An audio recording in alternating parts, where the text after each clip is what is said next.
piracy is like rape, because like if you saw someone else getting away with rape, you would feel bad. It's like, wait, what? I don't. No, What?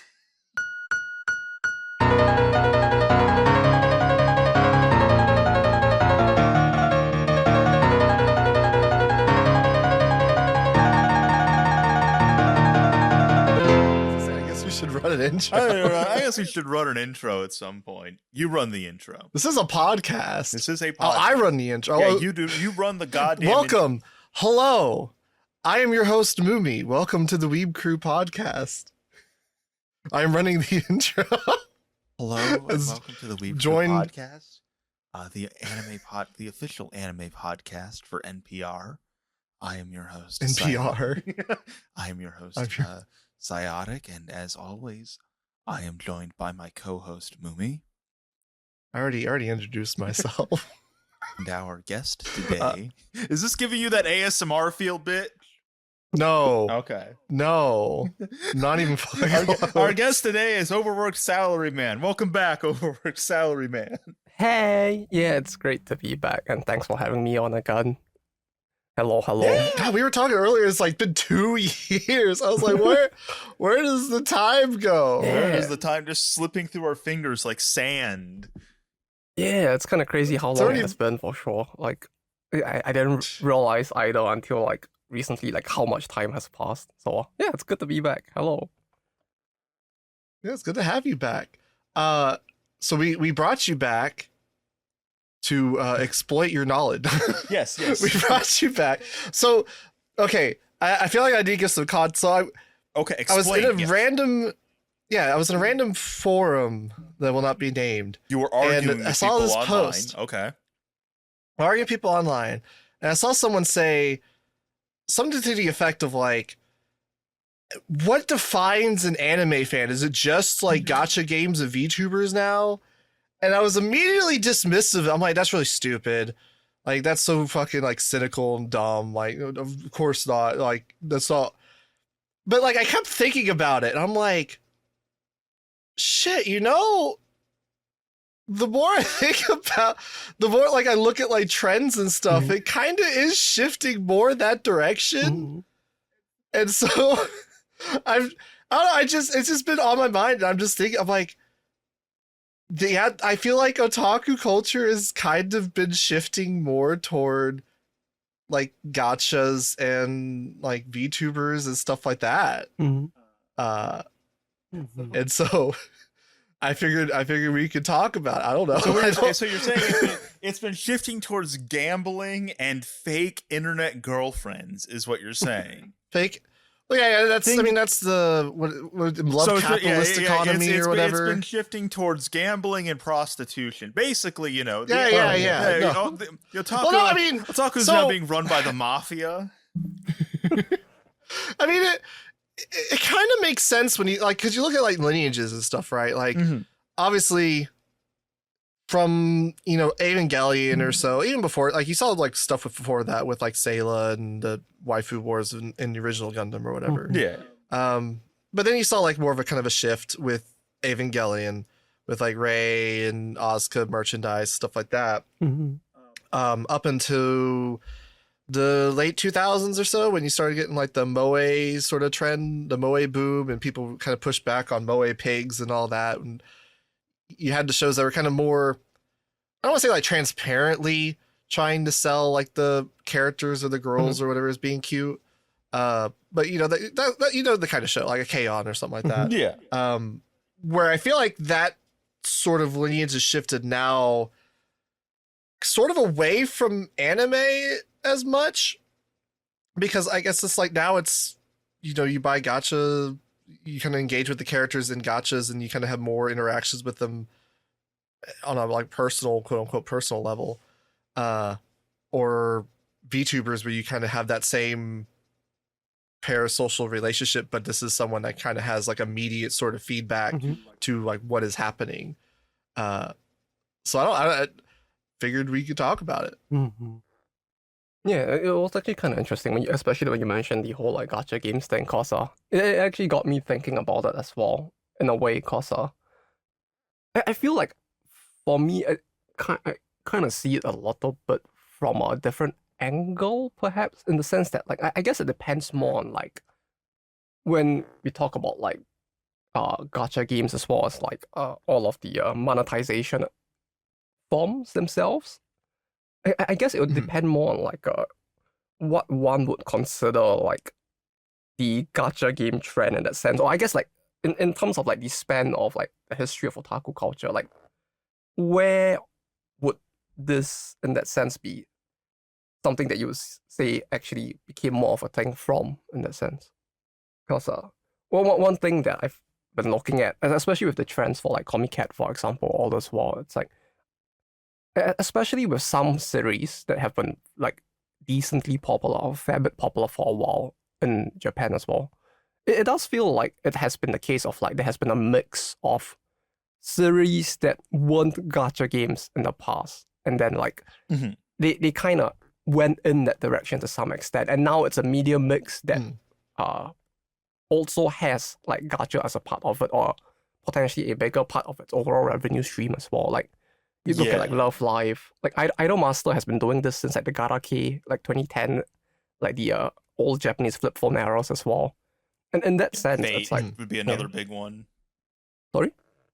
I said Fate would be another big one. Yeah, Fate as well. It's like Fate has been like, if you think about it, the IP itself has been a fairly big part of like otaku culture since its original inception. It's like in some of the Aero game magazines that I have from back in the day, it's like you would look at the popularity ranking for characters, and Saber, like many of the characters will be at the top almost every other year.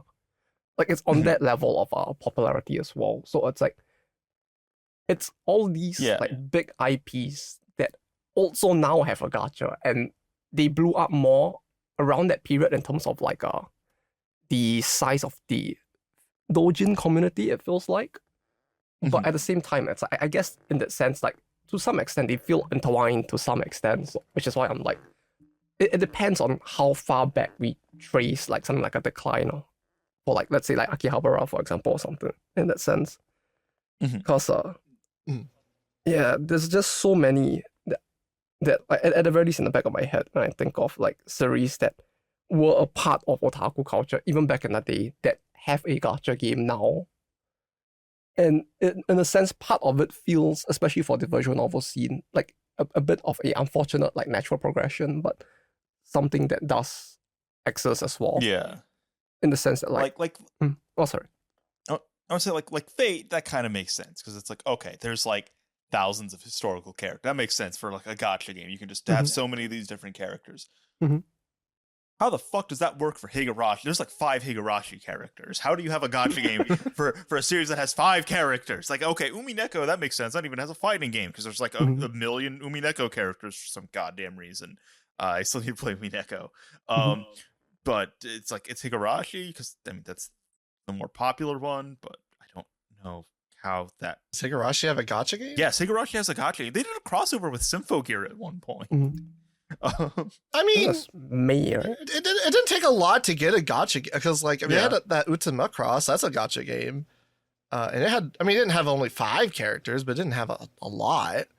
It wasn't necessarily about like collecting all these different characters. It was about getting different outfits for the. It's kind of like Love Live or something, where it's like getting different outfits, different combo. I mean, it's more focused on gameplay wise, more focused on like the rhythm game aspect.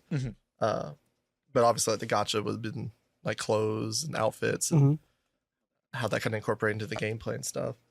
I don't know. I guess it's interesting because I feel like as someone that's engaged with anime from a Western perspective for so long, I don't feel like there's as much of a sort of bleed with gachas, like maybe as like you're describing. Because like we never really had.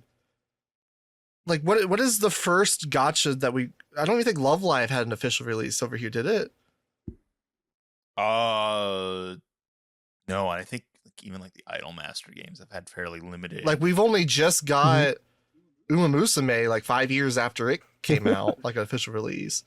I mean, Blue Archive is over here. But, I mean, I played Utama Cross. I had to play that... Like, I had to download the APK and, like, basically just pirate it because, like, that was the only way to get access to it. Yeah, no, this was interesting So, like- with it for sure. Cause like, I was looking at a lot of it, and it's like most of the early titles probably never made their way west as well. Like the first Idolmaster like gacha game was the one for, I think, was Cinderella Girls, and was it in the year 2010 or 11 that I can remember. Yeah. And like I don't, and that was on the Gacha phones, so there was just no way for it to get overseas in that sense. Yeah.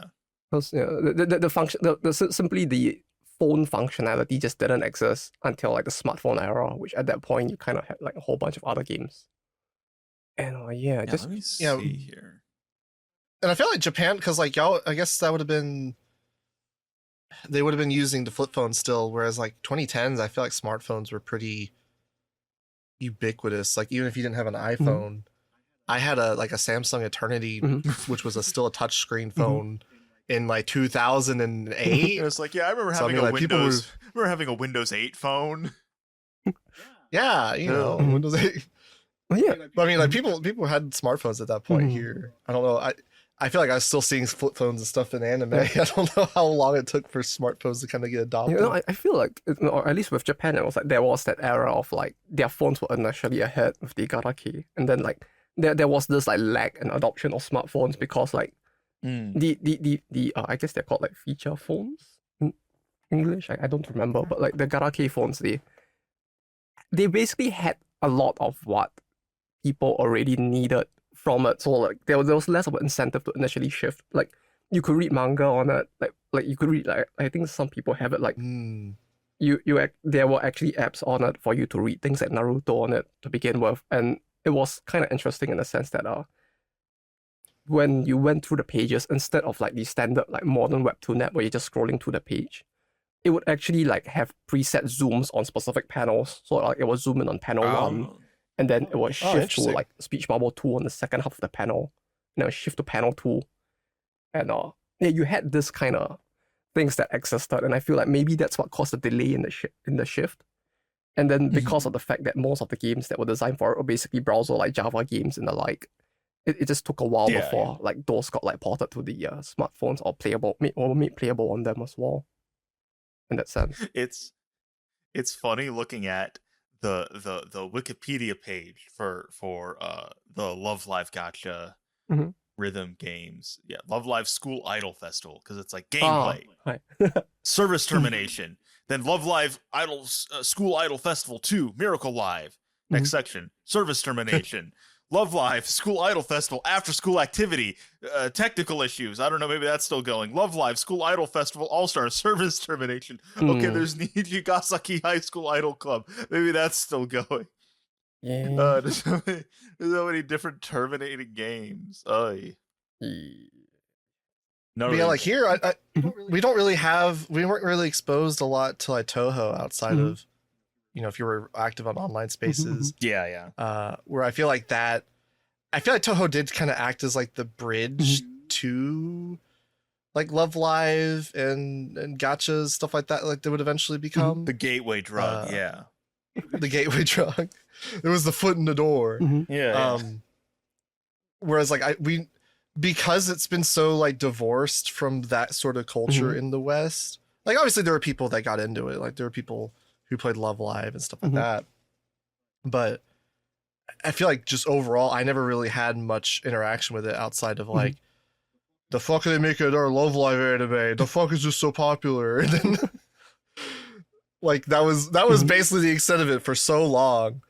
So like now that like it's just completely shifted as far as like comiket you look, so many of the top circles like Blue Archive, Gacha Other, Uma Musume, Type Moon, Toho, Vtubers Kamklay, Type Love Live, Azure Lane. It's you don't see Gundam for like the longest time, and you don't even see like anime. Like Anime Others, I think is the first one, and it's just like it's just crazy to me. It's like, damn, there has been like this great shift. Yeah, for like anime is just not as present anymore. Yeah, because I know, Salaman, you do like in your like comiket videos, you kind of like talk about like what were like the most popular properties, like comiket, like this comiket. Does that information exist? Like, could we look at that in like the 2000s there, or like even the 2010s, and see what like the most popular properties at comiket were like during like those decades? It would not be impossible, but I don't think the data for that era exists as openly as it does nowadays. Because like a lot of it is people. There are people now who track it at a more like in-depth level, but you could theoretically just buy like a comiket like catalog from like, let's say, comiket C70 and just like flip through that, and you can basically just like log all of it manually. It's not impossible. It's just that if we go back far enough on the internet, it's just like people weren't really logging it to the extent that they do now, and that's the difficulty with it. Okay, yeah, but that would be an interesting project to see. Yeah, I'm sure someone has done that. Surely someone has done. If there's a guy somewhere, we watched that NHK. It's fucking comiket. Like how?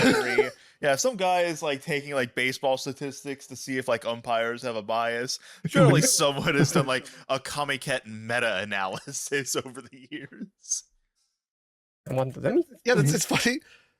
It's funny that like this has been on my mind. Like we're like, oh, we need to talk to Sally about this, and then fucking NHK did the fucking comiket documentary. Yeah, it's like, damn, this is a topical thing. A cute documentary. I mean, I don't know if you saw that. Yeah, I saw it. It was interesting. Like, I wish they would talk more about the history of not just the event itself, but like the history of like everything surrounding it. But I can kind of see why they didn't as well, since it will probably put them in a bad light as well for certain reasons related to the media at certain periods in history. But yeah, it was an interesting watch. Yeah, when we were watching, we're like, I wonder why this sort of thing happened in HK. I wonder what could have possibly happened around this time period. Yeah, it's like the 90s, the 2000s. Like, oh, like you mean the era where certain events just like couldn't be held because certain news outlets were like pushing the murder of certain people on otakus for like this very long period. I wonder if that may have something to do with it, and it's like stuff like that. Yeah. But they address the Miyazaki murders, and they're talking about, and in the ensuing media panic, media was aimed solely at comiket, or like primarily at comiket, and I was like, yeah, whose fucking fault is that? It was just Fuji TV, and HK had nothing to do with it. HK had nothing to do with it. Yeah, it's like, they never smeared comiket. Yeah, and it wasn't even just comiket. Like there were other events. I think it was Comic One or Comitia that actually had to cancel like multiple runnings because of like all of this happening at the time. It's like there was so much of it was hit in so many ways, but like. Yeah, I guess they just don't really want to bring that up too much anymore. But I'm glad they made that video though, because like it kind of does a lot of what I wanted to do with like many of the Doujin videos to begin with, which is to like show people that there's a lot more to it. Like Doujin content and the concept of like Doujin culture in Japan is a lot more broad than people typically have had the impression of, I guess, for the longest of time, because when you go to certain sites, you only see very specific types of content. Yes. And those types of content tend to have a feedback loop where people are like fascinated by this rarity, and then like so on and so forth, you know. Yeah. For the longest time, I remember Doujin or Doujinshi was just basically a synonym for hentai or something in the West. Where if you were wanting to look up fucking Masoni Koku porn or something, you would type in Doujins, and you'd find the comics. Yeah, and it was always specifically like, it was also very synonymous with like derivative, like fan works, basically. It was not necessarily considered like, oh, there can be like original Doujin stuff, you know. I mean, people who are like maybe more familiar would be like, well, there's obviously like Higurashi, Tsukihime, shit like that.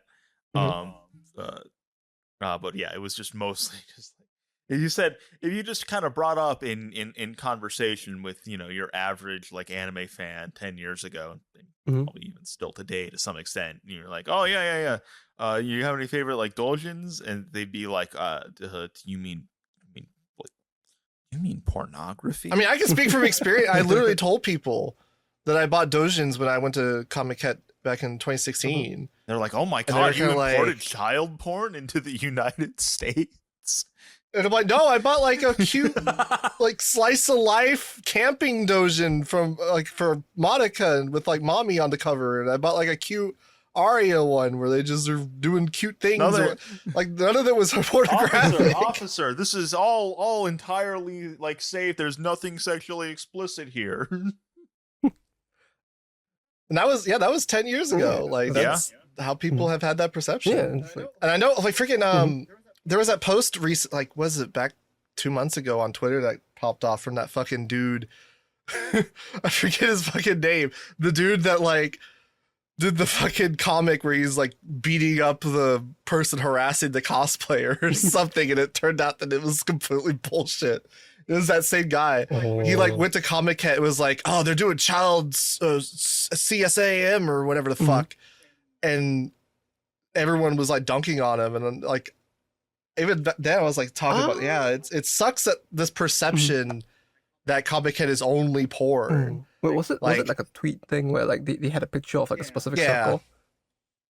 Yeah. It was like they took that was not even comiket. I was really tilted about it because everybody got it wrong. That is definitely 100% not comiket. It's unrelated to everything, but that wasn't comiket. Like that was the first thing I noticed, and it just set me off when I saw it because like that like I mean, to be fair, nobody would notice because like it has to do with like the circle decorations. Like you would never see anyone do like a circle that elaborately decorated at comiket because like it would probably get smashed by like 5 people who are there on like 1 hour of sleep and have been like queuing in the sun for like 6 hours. You would never do that. That was probably like Comic One or Committee or something. But yeah, the point still stands that like it's kind of unfortunate that like you know the impression of it is just like that. Cause you just half of the stuff I've been buying recently is just like music and like accessories. Like most of my like necklaces and the like are actually from like Doujin events as well. Like this one is like it's based off like Flamingir Scarlet from Toho, and it's just like this like funny rainbow. It's not really rainbow, but it has like this like 5-colored gem, and it's 5 colors of gems, and it's just like a funny looking cross. And it's like is there any interesting trends going on at comiket? Like when I went, that what was her name? Erica Baker, the fucking Aikawa girl, the English speaking girl, that they were using in the English textbooks. That was like the trend at the time, where like there were a lot of people doing like doujins of her. Is there like any kind of like funny trends like that going on right now? Not that I see, at least. It's just been like Blue Archive like still rising in number, and that's about the only thing I've seen recently still. Yeah, I saw that Blue Archive has been the #1 circle for like 5 years now, like 6 if you include it was only surpassed by Vtubers, I guess, in 102. Yeah, since then it's been just like at the top all the way for like I think ever since it's maybe like 1.5 or second anniversary till now. It's just been at the top. And I think recently the producer actually came out and they did like a whole like talk about how like all of this was something that they had as a goal when they designed the game as well. So that was quite interesting to go through as well.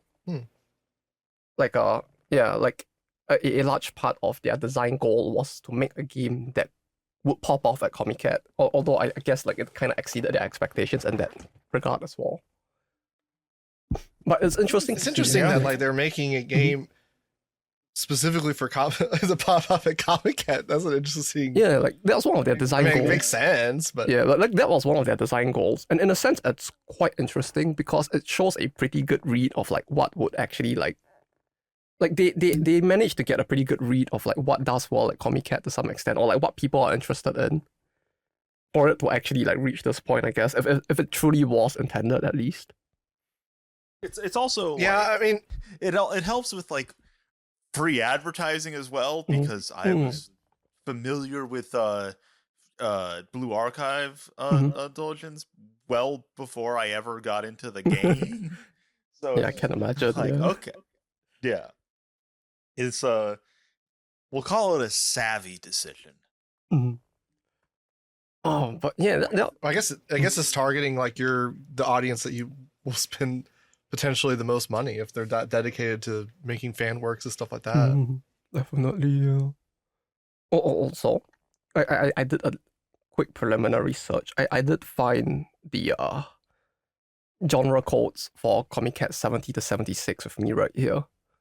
And oh, interesting. I mean, that's probably during the era where just let me just double check this real quick. When did Rage of Bahamut come out? Because this is before the this is C70 was 2006, so we're talking about the era before most gacha games exist. Yeah, and that'd be like what, Toho and yeah, it's like 06. So like Toho was big. Toho was still really big. Would Haruhi be pretty big at that point? This was, I mean, Haruhi literally aired in 2006. So I don't know. I know the light novels are pretty popular at least, but I don't know. It doesn't split it out at the very least, so it probably wasn't like big enough to surpass like Naruto and like One Piece, I guess.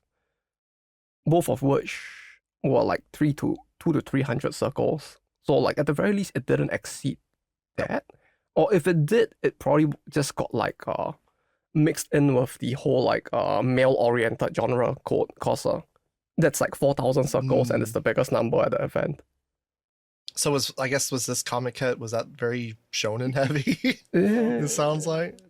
So, Dansei Muke is typically like it's a catch-all for everything that doesn't have its own circle code, and that's like very big. So like you'll probably just find a bunch of porn there. I can't tell like what is in it, but it's just everything. Garuge, which is like visual novels, dating sims, were around 1,005. Type Moon was separated at around 400 average, so we're talking about like 1,008. Leaf and Key, the two visual novel companies, were also separated out at about 500. So we're talking about like maybe like 2,500. If you toss Toho into that mix, I guess you could say that it still far exceeds stuff like One Piece and Naruto. But yeah, it's like Toho was still pretty big back at the time, and probably the biggest. Is it the biggest? Yeah, it's the biggest. But it's interesting. So like, I mean, I guess that begs the question of like, because it sounds like visual novels were very big. Yeah, they're a lot smaller now in general in comiket. Is that a general trend? Like outside of comiket, the visual novels have kind of fallen by the wayside. Yeah, definitely. I at this point, it's I've seen some of the sales data from the companies themselves, and it's like they sell more in China than in Japan at this point. But like there's the population size difference, but the biggest market is no longer Japan.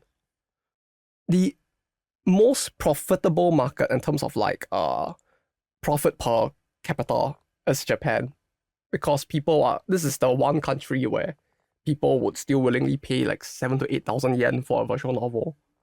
Like you would not get that anywhere else in the world, and that's part of why they have been struggling. And but yeah, if you talk about like the number of people who actually purchase the games, it's like the biggest market is China at this point. That's how bad it is. I guess that explains the whole cultural differences between piracy and all that. Yeah, partially. Yeah, I mean, like with visual novels, it's tough because like there's so many different things in there that like complicate the issue in that sense.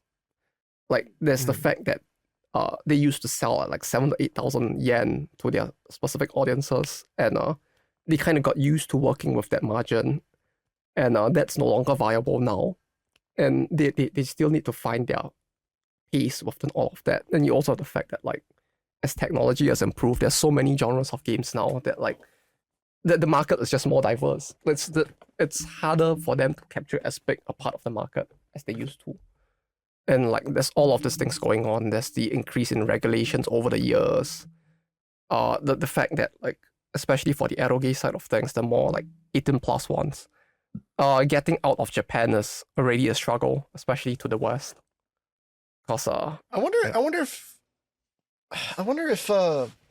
Toho acted as like the blueprint kind of for the appeal of gacha games. Now that I'm thinking about it, because it sounds like part of the reason that visual novels are kind of potentially falling in relevancy, or however you want to put it, is there's just kind of more of an immediate satisfaction with gachas. Like you're able to just play the game or whatever, whatever game that you're, whatever the gameplay is or whatever for like a gacha game, and you don't really have to build up like any kind of story or anything for to interact with this character. And that it seems like that was very similar with like Toho, where people would just, I mean, you'd play the game and you would like fight the characters or whatever, but the characters kind of took on a life of their own, like kind of in fan works, and as like a consequence of them, you just interacting with the characters in the game. Where I guess like with like Tokimeki Memorial, like visual novels and stuff leading up to that, it was more about like revealing this character's backstory and getting to know them. And it just seems like now it's just more, you can kind of come up with that yourself, or like you read that in like a dialogue thing, and you just kind of spend your time interacting with the character in the gameplay or like in the moment kind of thing. I would say Toho was a bit of a unique one. Maybe I'll need to split this into two parts, but basically for the gacha game segment, I feel like in a way at gacha games and visual novels, I would say that in a way you could see it as like gacha games are one of the multiple paths that many visual novel companies have taken to basically maintain profitability. Because if you think about it, like even with like the modern gacha games, right, you can basically do everything a visual novel does in a gacha game. Right, it's the stories, the music, the tempo, all of that basically could be done, except now your product is initially free, which obviously helps with like initial adoption. And it has a much bigger upside if it succeeds as well, in that sense. And in a weird way, it's like, it's one of the easiest paths for a visual novel company to take to like branch out of visual novels if they so chose to, because if you think about it as visual novels are not selling well because the market that we once had is not viable in the same way anymore. Where do we go from here? Going into a console-based like consumer title, like let's say like an RPG, would be difficult, because then you need to learn all of these new skills. And on top of that, you need to make a solid game. Or you could go down the path of like the gacha games of the earlier years, like Rage of Bahamut, for example, or like the early Idolmaster titles, where you don't really need like extremely good game design skills in the same level. You don't need to have like top end programmers to be able to code out the entire game. You can do most of that on Java or on like HTML nowadays as well for some of the browser-based titles. Your game doesn't have to be perfectly balanced either to create a fully like tempered out experience, because the pain points are part of the design, as in like the incompleteness that will be resolved by a future release is built into the design.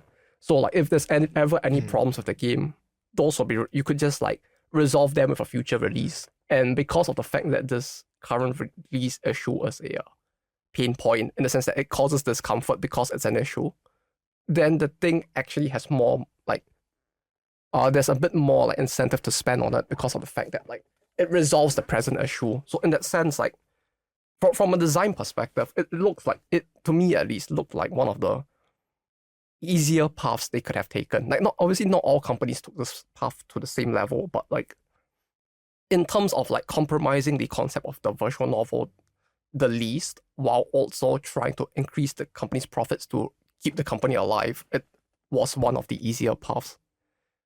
It's what it seemed in the earlier years at the very least. Nowadays it's a bit different, because the standards for what is required for a gacha game have gone up astronomically ever since Genshin. But back in the day, like like Hankole, like Rage of Bahamut, like games used to be a lot simpler in Japan when you talk about like mobile like gacha games in general.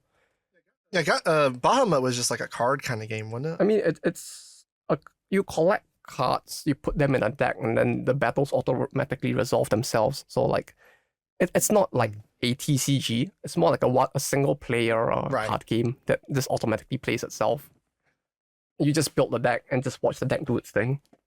It's an incremental game with a card collector built into it. Incremental games are like cookie clicker basically. Like it's basically that with a card collector and a card usage system built into it. Yeah, now so it's nothing like the anime. Yeah, it is. I mean, there is a story, but yeah, like the games can, as a result, just focus on the story in the same way. So like, and like even with something like Blue Archive, for the most part, it's like there is a gameplay segment in it, and some people do enjoy the gameplay. But not everyone, but like some. Yeah, I know people who really love the PvP. I mean, like I know people who really love the PvP segments in the game. I don't interact with it, but they put a lot of thought into it. And like I like the PvP segments and like the raids, but it is funny how in the part of the game where you farm materials and stuff is just they've just been adding more and more features to completely ignore that aspect of the game. Yeah, I mean that's that balance, I guess, cause like how do I put it? Like gacha games now have there's so much out there, and there's a different levels of involvement that people want with their games. So like the automation is a part of the design where it basically like minimizes the game some level of grind to basically let people focus on these stories as well. In some ways, if you look at like just the story segments of it, it's basically like a new age visual novel to some extent. I mean, it's a lot draggier than a visual novel, and it's not a complete like isolated experience, but you know, it's a path that they had taken in that sense. If you look at like the progression of like how a visual novel company could have chosen to shift. Yeah. Well, it's the way I see for that. Blue Archive specifically, like the visual novel elements are also very structured around it being a mobile game. So every story segment is like 5 minutes. You can kind of you can tell that it's like, oh yeah, you just kind of read this while you're on the train or something along those lines. Like you're just doing something and you kind of have 5 minutes to kill. Yeah. And in that sense, I kind of can see what you mean, where it's like it feels like there's a shift, right, from anime to gacha games in that sense. Like I guess it's more a shift in the way that people consume media in that sense, I guess. Where like the idea of just like sitting around and consuming this singular experience for an extended period of time is not as common as it used to be. Like people don't really want to sit around for the 60-hour version of. I mean, there are people who do, but like the average consumer isn't gonna sit around for like 60 hours to finish a visual novel in the same way they would have in the past. Yeah. And there's an aspect to that as well, where it's like in order to read a visual novel, it's not like you can read a regular book anywhere. A visual novel, you can read it on your phone, but a lot of these are PC games, and you need to be sat at your computer reading this. And if there's like other like more interactivity with it, it is a more involved process. Yeah, and like back in the day, especially because the visual, especially for the visual novel scene, I guess, because it started from and a lot of it is still in like fairly almost indie level roots, in spite of how popular some of them are. Like we're really talking about like 30 and below company sizes, where like half the people are just like incapable of like communicating like a regular person. Like it's not like very corporate in that sense. Like, it's just like it's just a company of like it's a small band of needs and weirdos, and I mean that in the most like positive way. But like, cause like, you know, like even with Maida June, it's like from what I understand, it's like he doesn't turn up in his company, like in the company. It's like he hasn't turned up there for like years at this point, and when he does, like the staff are told to like not interact with him because they'll scare him like it's like a deer or something. Yeah, I've heard stories that I think it was like a while back. June might have just disappeared. Just kind of vanished for some reason. Online as well, particularly. Okay. Oh yeah, he just like, but yeah, like it's like the visual novel scene was made up of a lot of that. So like, in terms of the technology that they had access to and the talent they had access to, it's not at the level where like taking the originally PC focused engines and like porting the game to mobile was like something they could do on their own.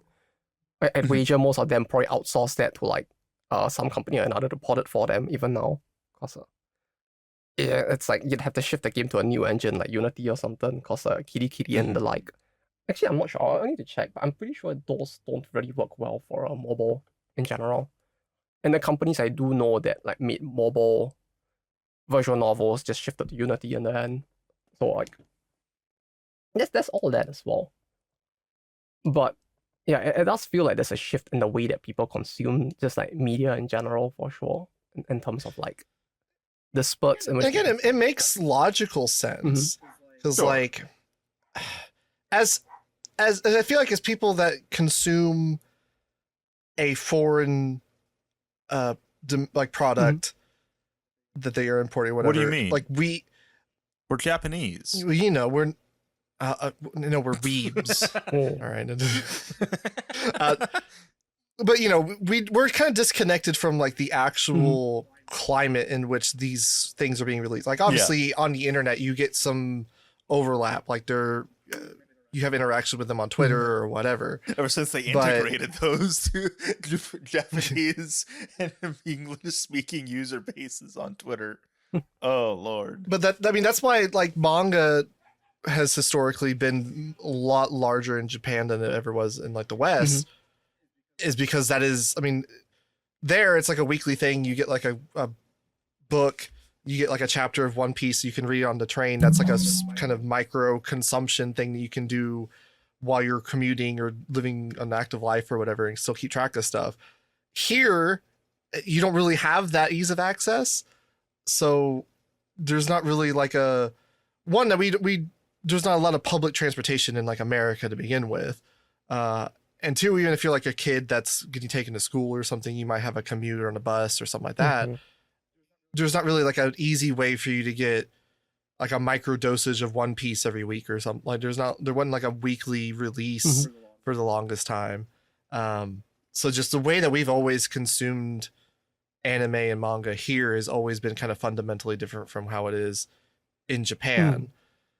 And I feel like that does dictate the trend. Like when you're talking about like visual novels, stuff like that, like, yeah, of course it would make sense that change, like the trends shifting toward these gacha games that are kind of these micro dose sort of things that you can play on the train or while you're like at lunch or something like that, as opposed to like a visual novel that takes us a lot of time or whatever. Just reading your Momo talks between sets at the gym. Yeah.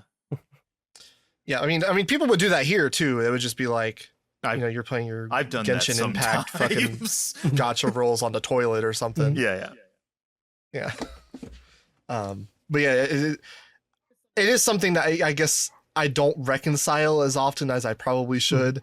Where it's like, yeah, that it makes sense that the trend is going this direction because that is how it's easier to consume versus how I'm consuming it, which is on a PC in my room. Yeah, that's the thing, cause like there is multiple parts of it, but like I do wonder if like as you said, cause like it does feel like it's tough, cause like I'm trying to think, cause like it really depends on like to what extent like when we say like a shift from anime to gacha games, like there's a large part of it that like I'm having that makes me think is like it really depends on like to what extent we would separate the two as the main issue in that sense, because like some series now are so like interwoven between the two that it's very difficult for me to like think about like the where the shift happened in that sense, because like Fate is like Fate. Can't call it Fate. Yeah, it's Fate is like Fate. It's like it blew up more, yes. But that was probably the biggest thing they had done since the original like IP had come out. So like there is noise there. Kankole is a weird one because it didn't really have like a paid gacha per se. Like most people who played the game at the time were like, you don't want to spend on the gacha because the gacha was the worst way you could spend your like real money because you never needed to do it, because if you grinded the game enough, you could play the game for almost free. And most of your microtransaction money went into like getting more like unit slots instead, which were basically a guaranteed purchase of like maybe like $5 every few months. Maybe like 500 yen. Like you don't spend a lot on it, that's the thing. Maybe rings, if you really wanted to marry all of the characters, like, but that's also like a very like non-gacha related thing as well. Like the first big thing that felt like it was like, this is a gacha IP that did well was like Blue Archive to me, because Genshin, I don't... Not even Genshin? Sorry? Not even Genshin? Genshin never actually got that big of a boom in Japan. Like, and that's the interesting thing to me. Like, there was never a boom for Genshin in the otaku space, and while Nikkei did get it, and Nikkei outperforms Blue Archive, it doesn't have as big of a... It doesn't take up as much of the Doujin space within Japan either. Because like when Nikkei came out at the time, I was like, oh look, this looks like something that people would really make a lot of content for, and I was kind of interested to see what would come out. And I just saw Blue Archive instead, and that was what was also interesting to me, I guess. But yeah, Genshin... I guess as an anime boomer that doesn't adopt new things, like for me, the distinction is kind of... It might have an anime, but the anime... I mean, obviously, anime are oftentimes advertisements for the source material or visual novel, whatever. But for me, it's like... Love Live, I would not... It's in the anime space, but I would consider that more of like a gacha sort of thing that has an anime as opposed to like an anime specific. Like, because granted, I feel like the way that we kind of consume anime might be fundamentally different from how a lot of people do, because a lot of people just consume the anime culture or whatever in a general sense. Yeah. Whereas like we kind of follow, you know, seasonal trends and stuff like, so we're kind of more focused on the anime specifically. And yeah, like you're not getting involved in the culture. Like we're not, a lot of people get invested in like a Shingeki no Kyojin's fandom or My Hero Academia or, you know, anything like that. Whereas we kind of just more focus on anime specifically. So it's like, yeah, we come in contact with like Blue Archive's anime. But my condolences. We didn't watch it, but I mean, you come in contact with it obviously when you're going through the season. Like you'll come across like the game adaptations, stuff like that. And so you see these trends and you like they are a thing, but it's not necessarily. It doesn't feel like they're a part of anime. Like no one really talks about the Blue Archive anime. No one's really engaging with the Genshin Impact anime like they are One Piece or something, right? Yeah. There is that kind of separation. So like for me, as someone that is not engaged in that sort of thing or in that side of the fandom or whatever, it's very easy to make a distinction between like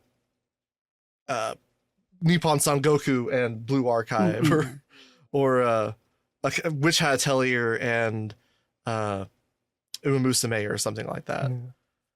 Yeah, because no, that's the part I'm thinking about now. Because like otaku culture itself, at least in Japan, it's such a broad thing. It has been for quite a while. I mean, like maybe in terms of the doujin space, especially like, if we go back to like the 80s, then like yes, anime would probably have been the biggest thing. And then you started to see more of the eroge scene as well, right? Like Clanet, stuff like that started to pop up. Canon. And then like, while those got their own anime and the anime really helped it to pop off more, there's also like that separation of the original work itself in that sense. I'm just trying to think like anime to gacha. Yeah, I guess in a way, I guess like it's not just gacha, but like you mentioned before, like Vtubers as well. But it does feel like part of the progression of specific parts of the otaku culture itself that just ended up with this, isn't it? Like otaku culture in general, you had like the idol space, right? The idol otakus. You had the not just the idol master side, but like the AKB48 side as well. And like it feels like Yeah, the I mean, idol you side, had idol fans and stuff before that even. Yeah, like and it feels like the idol side shifted to the VTuber side, right? And like in that sense, like you got an experience that felt more real than seeing the physical idol, and the physical idol might like retire in like 3 to 4 years, and like for some people that probably resonated more, right? It's the relatability, it's the ability for them to, especially in the earlier years of the VTuber space, it's like the ability to do a lot of things unfiltered because there just wasn't that level of like you need to keep up appearances because you're an idol and all of that. And like it kind of pulled like specific parts of the perhaps you could even say like they may not even have been like part of the otaku culture initially into the, or I guess maybe not in terms of like the 2D side of space. Those people might have been pulled into the VTuber space as well. And I feel like another big part of why both of these, in a sense, at the very least, when it comes to like Doujin culture, we start to see a shift, is because they interact more directly with the Doujin scene itself than the average anime does.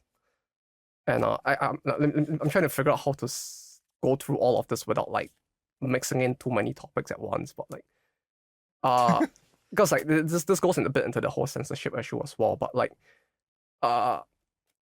with anime, it has always been a fairly gray zone. The whole like concept of like Doujin content, like there is the impression, especially overseas, that a lot of this is like, oh, it's freedom of expression because it's a parody. Look how advanced Japan is with this. But the fact of the matter is that all of this is actually a legally gray space, and nobody wants to figure out if it's truly illegal because there have been cases in the past where people have made Doujin content. The company has come after them. They have been arrested and sued. Like those cases do exist, like the Pokemon Doujin incident. Yes. There was one like for Tokimeki as well, where I think the one for Tokimeki, the person actually got sued for like 227 million yen, which is a lot of money. So that's Jesus, yeah.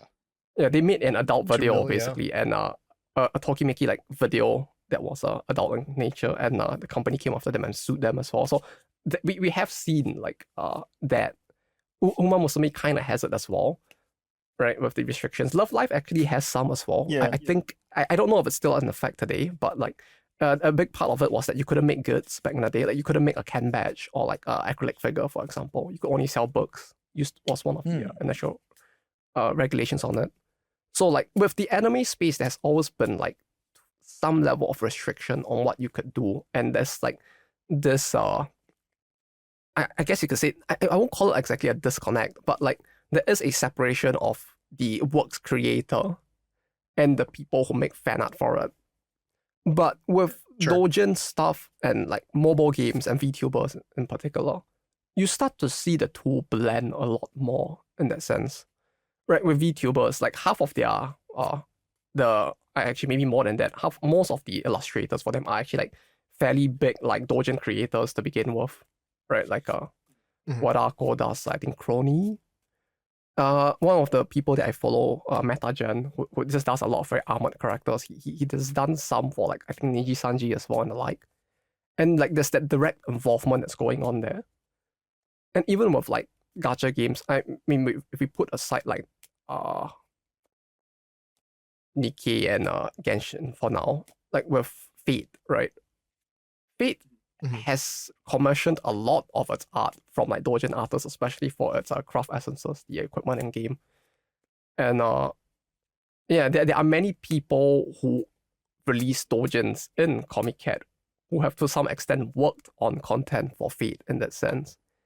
And to some extent, and this is my assumption as to why Blue Archive kind of got fairly big in this space as well, is because of the fact that they do involve the community to some extent in a lot of this as well. Like, I have seen goods sold, like official goods sold in Korea that have been commissioned by artists in Japan as well. Like, just a Doujin artist who initially was like a fan of the series. Like, Urode, for example, he does like the very like color bookish style art. I think he was featured on like one of the live streams before as well. The guy does like official goods for Korea as well. And when you look at like the initial character releases, like nowadays you see more like consistency kicking in, and they're like trying to get like the internal artists to do all of the character arts. But like in the early days, like so much of the art was just like commissioned to different artists within Japan and out. Like Kanzarin, who does a lot of like not safe for work art, does I think like Rumi, for example. And like there's just so many examples of that. And I feel like that might be part of why. It's just that the community itself is to some extent involved with the IP. And the idea of being potentially possibly picked up by the IP, by the actual works creators to be featured and blown up, or to even like be commissioned to do official stuff for it. Like that level of interactivity is probably what made these two boom more in the Doujin space, perhaps. Both with Fate and with like all of these as well. Like VTubing. I guess if you want to break it down like fundamentally, I forget who said it, but I think it's in the Moe Manifesto. Someone was saying that otaku is defined by their willingness to kind of create themselves. In the sense of like, if a figure doesn't exist, they will create a garage kit or something like that. And this sort of separation in consumer culture, I guess, in the West versus Japan, where consuming in America is very, you get artist alleys and people make like buttons and stickers and stuff, but it's generally very passive. Like there's not that, like you said, like the Doujin kind of culture in the West as much. Like maybe you get some fan fictions or something. Yeah, because and I feel like what you're kind of pointing to with like VTubers and idols and stuff, I feel like it's almost like a crowdsourcing situation where it's like with idols, like a lot of times I heard with idols, like people would get really attached because they're like, oh, I just really love the story of this person trying to succeed, and I really want to root for them and have them succeed in their goal of trying to be the best idol or best idol group or something. Where like VTubers kind of have distilled that to its kind of bare essentials, where it's like you are still rooting for this person who is still kind of acting in this sort of parasocial relationship, but it's kind of more crowdsourced, where there's less of that kind of overhead of like, okay, these people need to be selected by production, like licensing committees or whoever who's going to publish their songs and form the idol group or whatever. It's just, you know, whoever, or I guess like a VTuber group, I guess is still a thing. I mean, but that's the interesting part of it, right? In the sense that like they're doing the idol thing. Like some of them do have pretty like dark backstories. I think like Watame, the Hololive one, the sheep one, had a pretty tough life. But at the same time, it's like there's less of a mask that they need to put on in terms of like having to like do the energetic thing all the time. And in a sense that like now as the person watching them, you too could potentially be one of the people who could actually make something that directly supports them as well, because like so much of it is like ingrained into the Doujin culture itself in that sense, right? You like the character, goods don't exist. You're like, why not I make it? And then you make it. And then the VTuber sees it, or maybe the Hololive like staff see it, and they're like, this is really good, let's feature this. And now you have gone from just making the thing you wanted to being able to directly even more support the thing that you loved enough to make the thing for, in that sense. Yeah. So it all logically makes a lot of sense. It's just such a weird disconnect, I guess. As it's an interesting thing to kind of reconcile, because like you always have to think in the West, like you really are years behind the trend of what's happening in like anime or like the anime space industry. Which is, people always kind of get, you see it like people always get sort of off put because, I mean, it was more obvious in the 2000s because everyone started getting into the sort of like 90s mecha sci-fi sort of stuff that was kind of at the tail end of its existence in the 2000s, where, you know, Bebop and Ghost in the Shell stuff really blew up in the mid 2000s, and then you kind of have like the last gasp of sorts with like Code Geass and Gurren Lagann. uh, which at that point you already had the trend kind of building of like Haruhi, K-On, Love Live, that sort of stuff kind of bubbling. So when everyone kind of got into anime for that stuff in the late 2000s, going into the 2010s, they're just like, what the fuck? What is all this moe shit? Yeah, I guess there will be an even more like of a conflict, right? Because like where in Japan, like you would have like 30 years for the wave to like come and go. In the West, it probably was like it came, and then like there's this thing that's releasing now that's just an absolute conflict with the thing that's just starting to boom there in that sense. Yeah. Well, so, as I say, as like back then, that was especially sort of obvious. Probably a little less so with the people that kind of got, because there were a culture of people that got really into the cute girls doing cute things and moe kind of stuff in the early 2010s or so. And then they experienced that kind of whiplash with isekai, I would say. Because isekai was that kind of growing fan movement that started getting a lot of like attention from anime studios after the success of Sword Art Online. Then you get like Konosuba, ReZero, and all that in the mid 2010s. They're all kind of left with whiplash because then all the kirara sort of stuff kind of goes away at that point. Like you went from like 2 or 3 adaptations pretty regularly to maybe getting 1 a year. Like there's like one, I think there's 1 kirara adaptation airing right now. Yeah, Ichijoma Mankitsugarashi, yeah. That's the only one I can think of. Before that is what, Bad Girl, I think? Yes, Bad Girl, yeah. Yeah. So you're getting like 1 every other season, essentially. So yeah. But this just the whiplash, I guess people that seems more not as obvious. I mean, it's obvious in like a retrospective, like you point to like, okay, but like in the moment, it wasn't quite as obvious because they were kind of in at the time. As opposed to kind of having the echoes of what was coming from the 90s into 2000s kind of thing, if that makes sense. Yeah. I do wonder, like... And I guess, like, I was gonna say, I guess, like, now it's kind of a similar thing where... I don't know, like, it seems like the anime industry is kind of getting into a healthier place. Bit by bit. And I don't know if it's because of that sort of separation. But it definitely does feel like it's like been shifting in a bit more of a positive direction for sure. Like compared to what like one thing I'm just wondering as well is just like when we talk about the shift away from it, and especially in the more recent years, is it also an issue of just like there being more like sequels as well as I mean, like aside from the fact that the Naruto like isekai stuff is like still fairly prominent, like there's that, then there's a lot of that still, then you have a lot more sequels, and now on top of that you also have remakes that are coming out, like with Ranma, like with Urusei Yatsura that came out a few years back and stuff like that, and it's like it's taking up more space that kind of also takes away from like there being like even more new original anime to like potentially get people like hyper fascinated on it in the same way.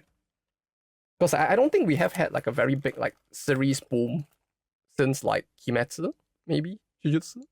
I don't think Jujutsu got to the level of Kimetsu at the time.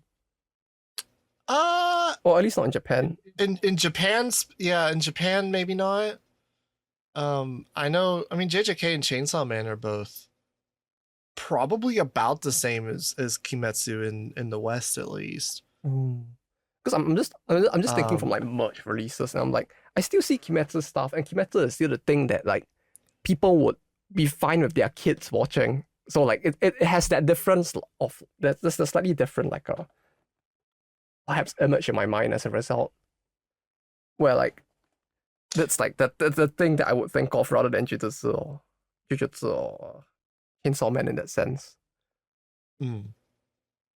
Like, thinking about it, I feel like the shift might be because you were selling, the industry was modeled where they were more focusing on selling merch for the longest time. Where you had like, if you had an anime original like Madoka or whatever, Madoka spent a lot of money as far as bringing talent together, doing the production committee stuff. making an original anime that didn't have a fan base, but they then put a lot of money into getting that money back through like merchandising, like figures and stuff. That's why there's so much Madoka merch, even like still coming out. Whereas I feel like the model has kind of shifted a bit, because like even like figures, when I think of the figures that are coming out, a lot of them don't really seem like they're from anime as much. Like you do see a lot of, but then you do see a lot more like mobile game ones as well. I don't know, but this is the thing. I don't know how much more of the space is taken up. And because like there's always that like segment of it that has always been like Idolmaster, Love Live, and the like, and it's like that part has just kind of shifted as well.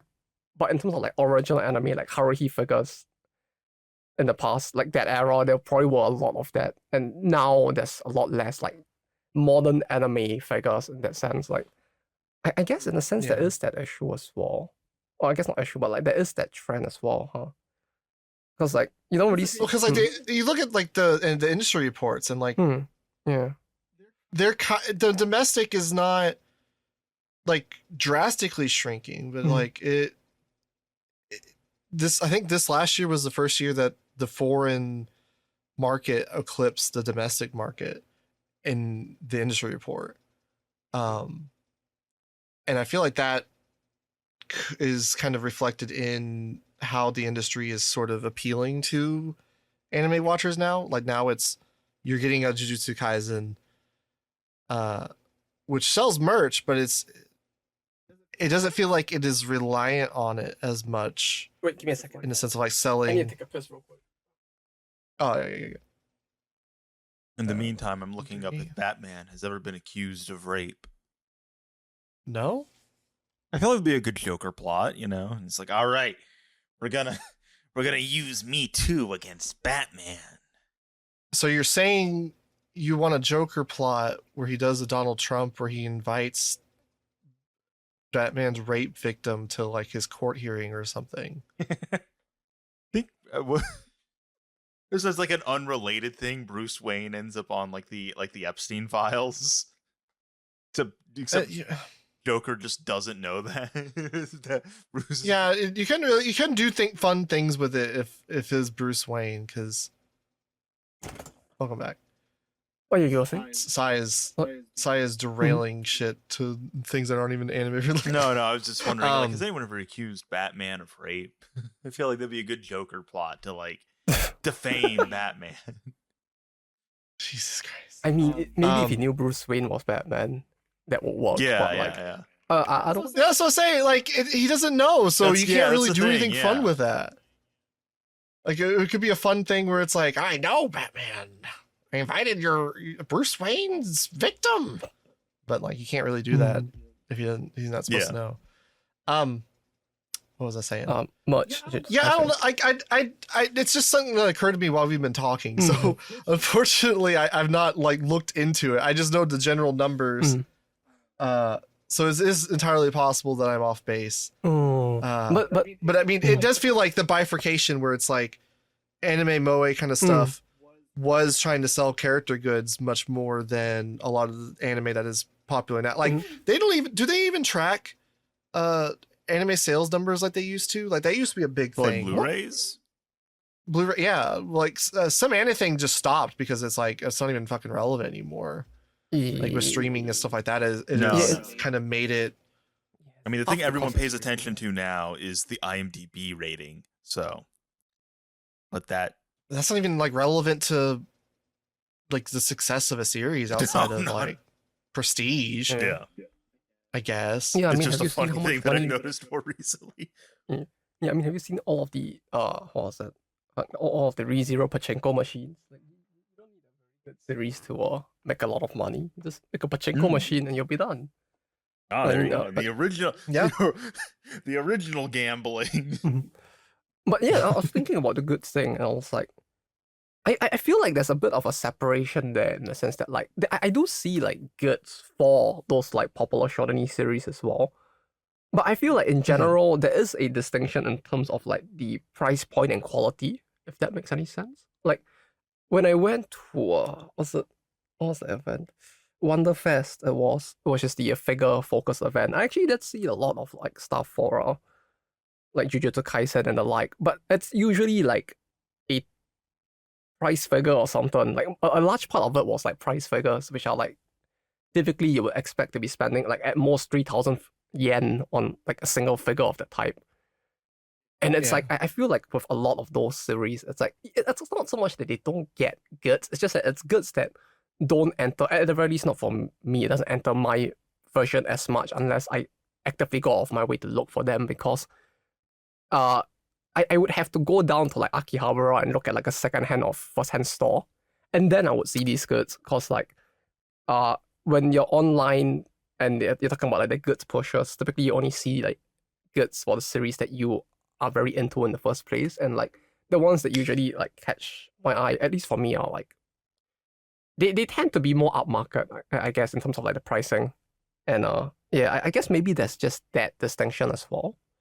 Like the type of goods that exist for Jujutsu Kaisen is just a different type from what we would consider like the average otaku goods, which like would go more to like the oshikatsu like lifestyle instead. In that sense. Yeah, it's more of a consequence of it being a popular series, more so than like the kind of driving force for making it a profitable one. Yeah, but I guess in that sense, like that does tie back into like part of like if you wanted to talk about like the decline of Akihabara, perhaps that might be part of it as well, where like there is that shift towards especially in the recent few years with the yen being in not very good places. The shift towards like targeting like foreign audiences as well, and that does also like to some extent push out like the more otaku crowds.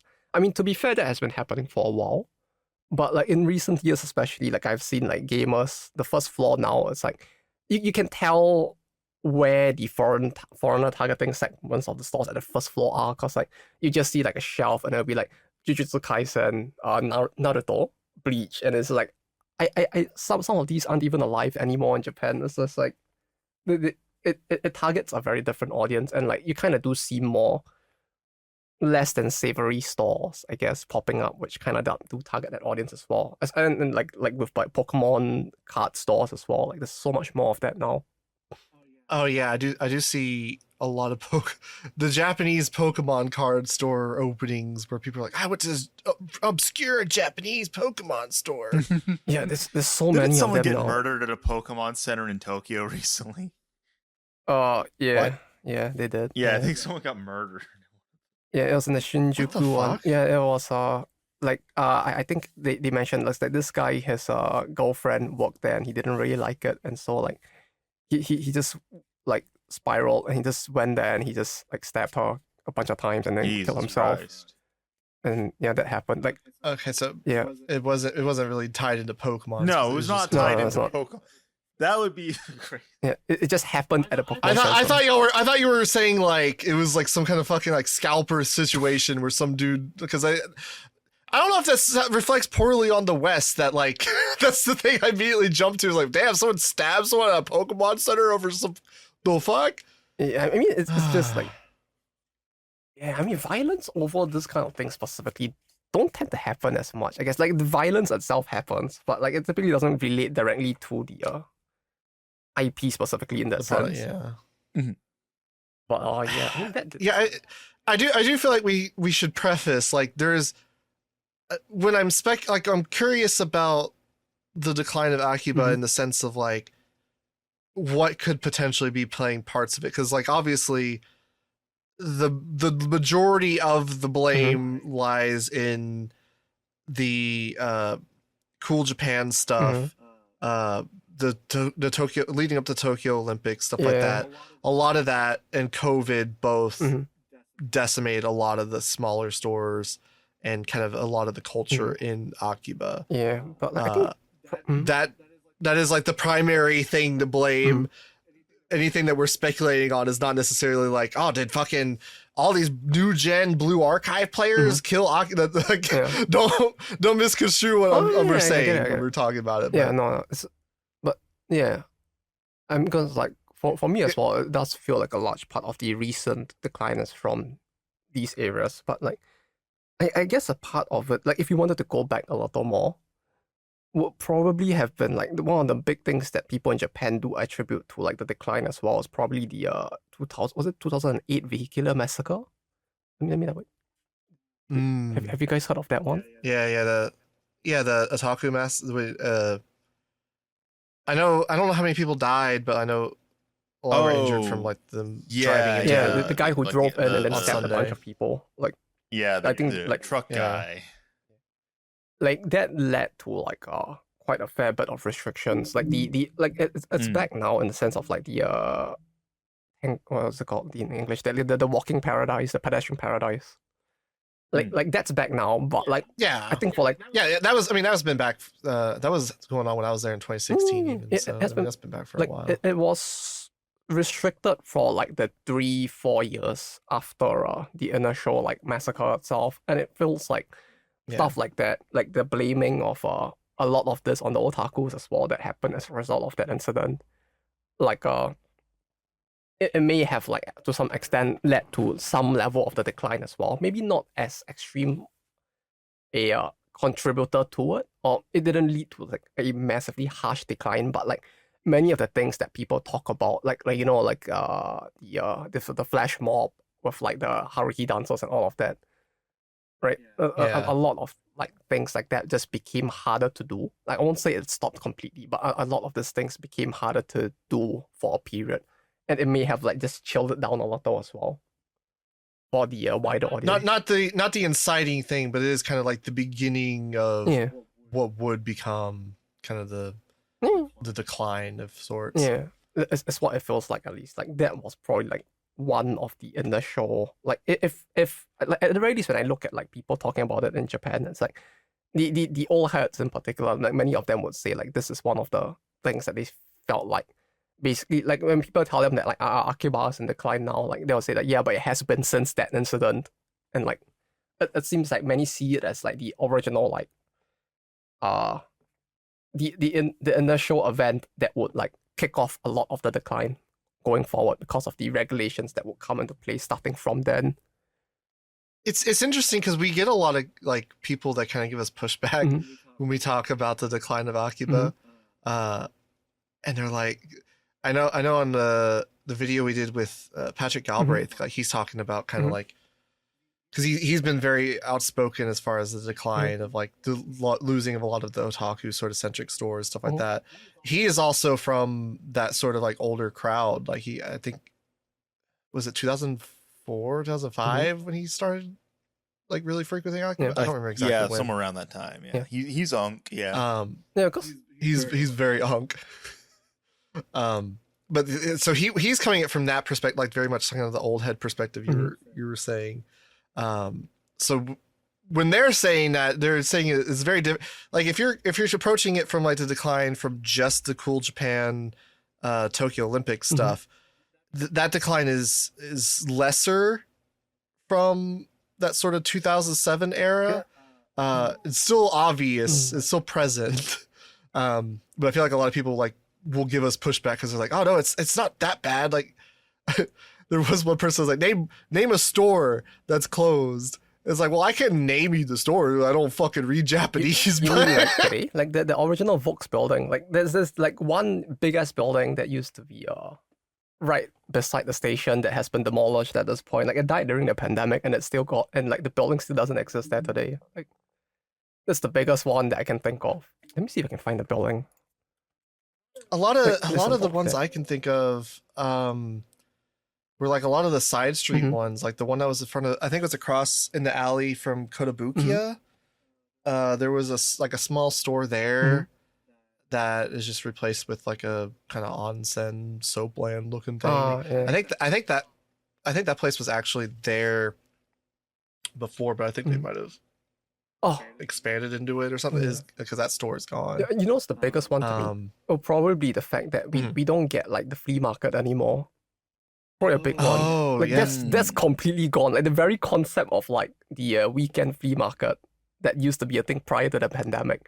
That has never come back. I went to one of those. Yeah, that has never come back. Like if you wanted like a big sign of like the average person coming to this place to do things together, and probably what have been what like creates a community that gathers in the first place. Like this is probably a big one, isn't it? Like regular people coming together, selling their old stuff, and people coming to like talk and purchase. Like that communal sense of the neighborhood is gone as well in a large part. Yeah, it just feels like basically COVID for like a lot of the stuff like hurt, like a lot of the policies and stuff like that obviously kind of crippled a lot of these stores and all that, but then COVID just basically just was the nail in the coffin. Yeah. Where I mean, Tora no Ana is gone as well. they couldn't. Like, I think that's another big one. I don't know if people like remember it, but there used to be like two big Doujin stores. It's like Melon Books and Tora no Ana. And Tora no Ana had like 3 buildings or 4 buildings in Melon Books. Akihabara. That's where I got my copies of Retake. They had a very good selection, like Books? that of a lot of stuff that like Melon Books did not have, and I used to go there a lot. And after the pandemic, now they have only one store left in the entire, like one physical store left in the entirety of Japan, or at least in Tokyo. That's crazy. Like, their presence in Akihabara is completely gone. Like there is a lot of stuff that has like died across that period. But like the cool Japan, Hard Off too, or not Hard Off, Hobby Off. That was wasn't it located by AKB48 in the Gundam Cafe? yeah, both of those are gone as well now. Yeah, both of those are gone. Yeah. But I think there was a Hobby Off that was kind of in that same area. Yeah. That closed. Even I think it was like 2019 that was already gone. Yeah, there's a lot of things. Like there are many stores that have closed over the years, and I guess in a way like the things that you see featured there have also shifted a lot. Like especially like I feel like especially for the old heads, depending on what they got into like anime or like their otaku culture for, like the celebration of visual novels isn't as big as it used to be, like compared to like 20 years ago either. Like you don't see like the overnight midnight queues where like I guess Anemoi kind of did that for visual arts recently, but like the concept of like, okay, so we're gonna go down at midnight and we're gonna queue for our new visual novel that's coming out, like that is almost extinct at this point. And like that kind of like yeah, it's kind of illegal, like loitering if you look at it that way, but like the sense of community, right, of like-minded individuals coming together to do this thing for the thing that they like and gathering in this location for it, like a lot of that really just doesn't exist at the same level anymore.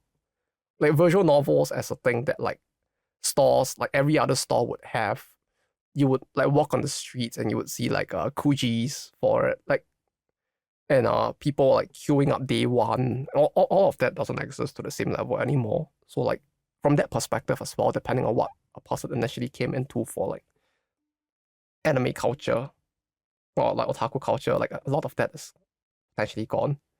I feel like the biggest part of why it feels like so much of this, especially for the people in the past, they will say that there's a decline, is more so because of the fact that it has gone from a location of interactivity and interaction to like a place of consumption specifically now.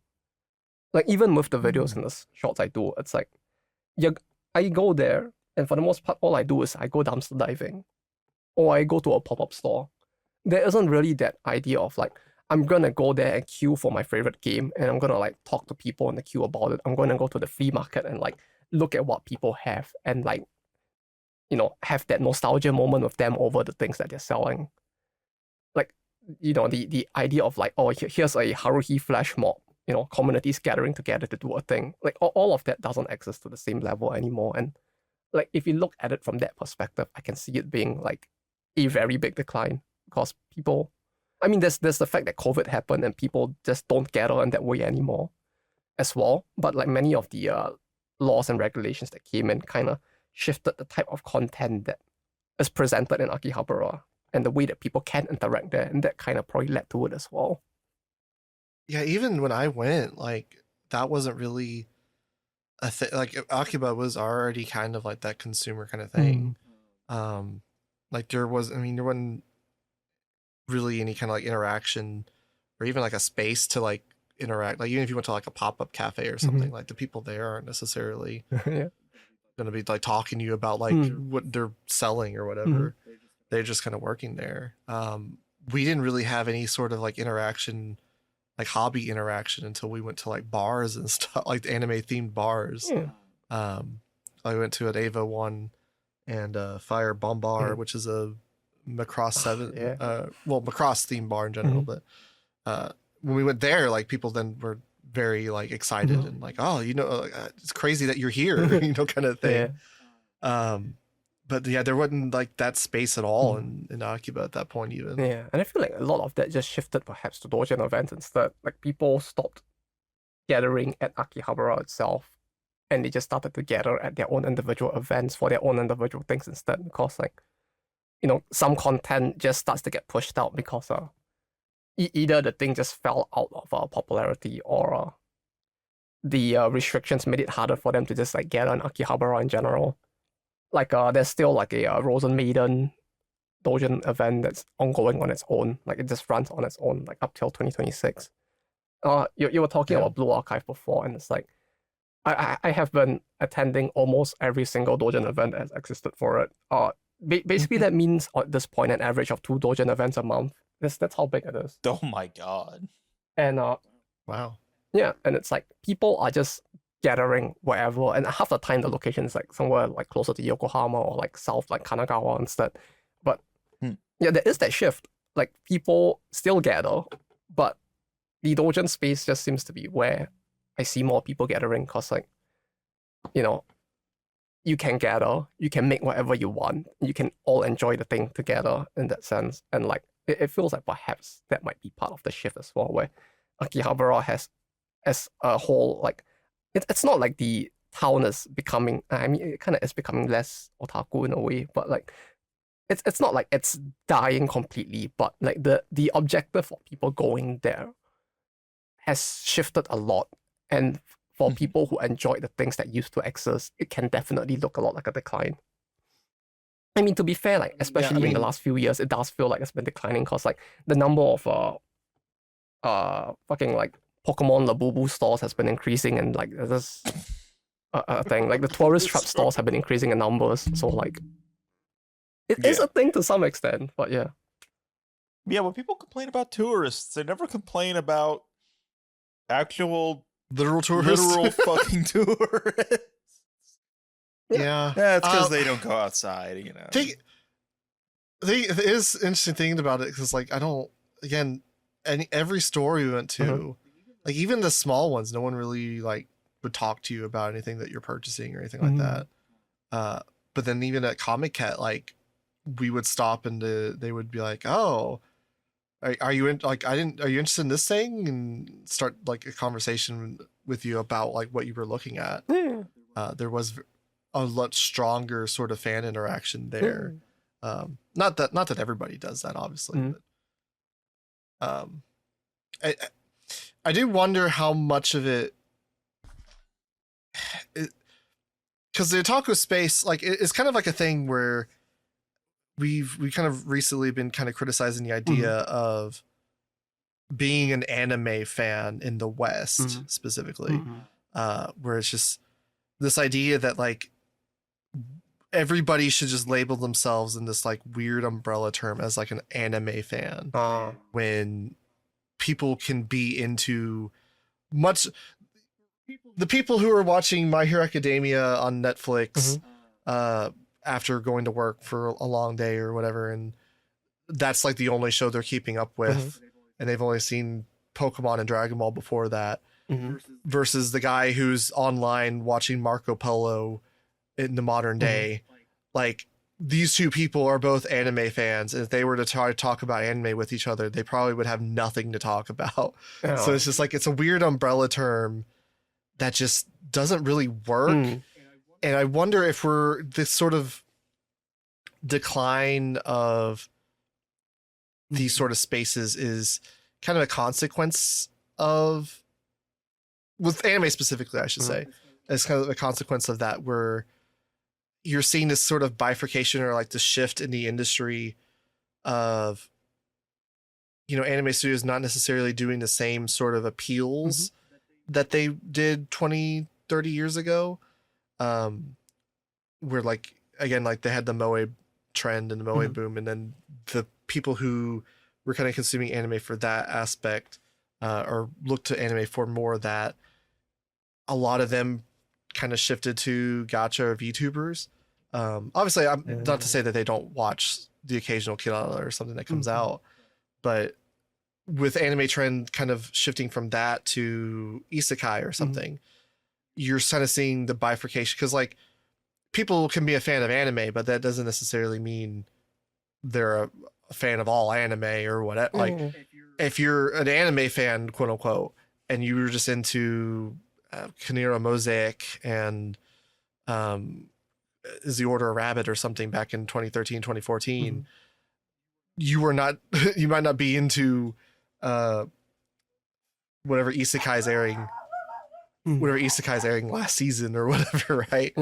No, it is, I don't know, it's just like a difference in consumption that I don't know if it's necessarily sustaining as equally anymore, I guess. Yeah, no, like there is a very good point there, and I feel like there's a part of it, as you said, like it's such a broad term in general, and on top of that, it's just like there's just so much anime that exists now that, like, I mean, like everybody probably has like a specific series or two that it's like the thing that they just have the autisms for their entire life. Like for me, like one of them is like Nanoha, for example, and like as the number of like enemies that exist just increases over time, it just feels like generationally everybody has a specific thing probably that they really really like as well, and it's very varied, and it's only going to get more and more varied and fragmented over time, because like everybody may watch and like the most modern like new hit thing that comes out,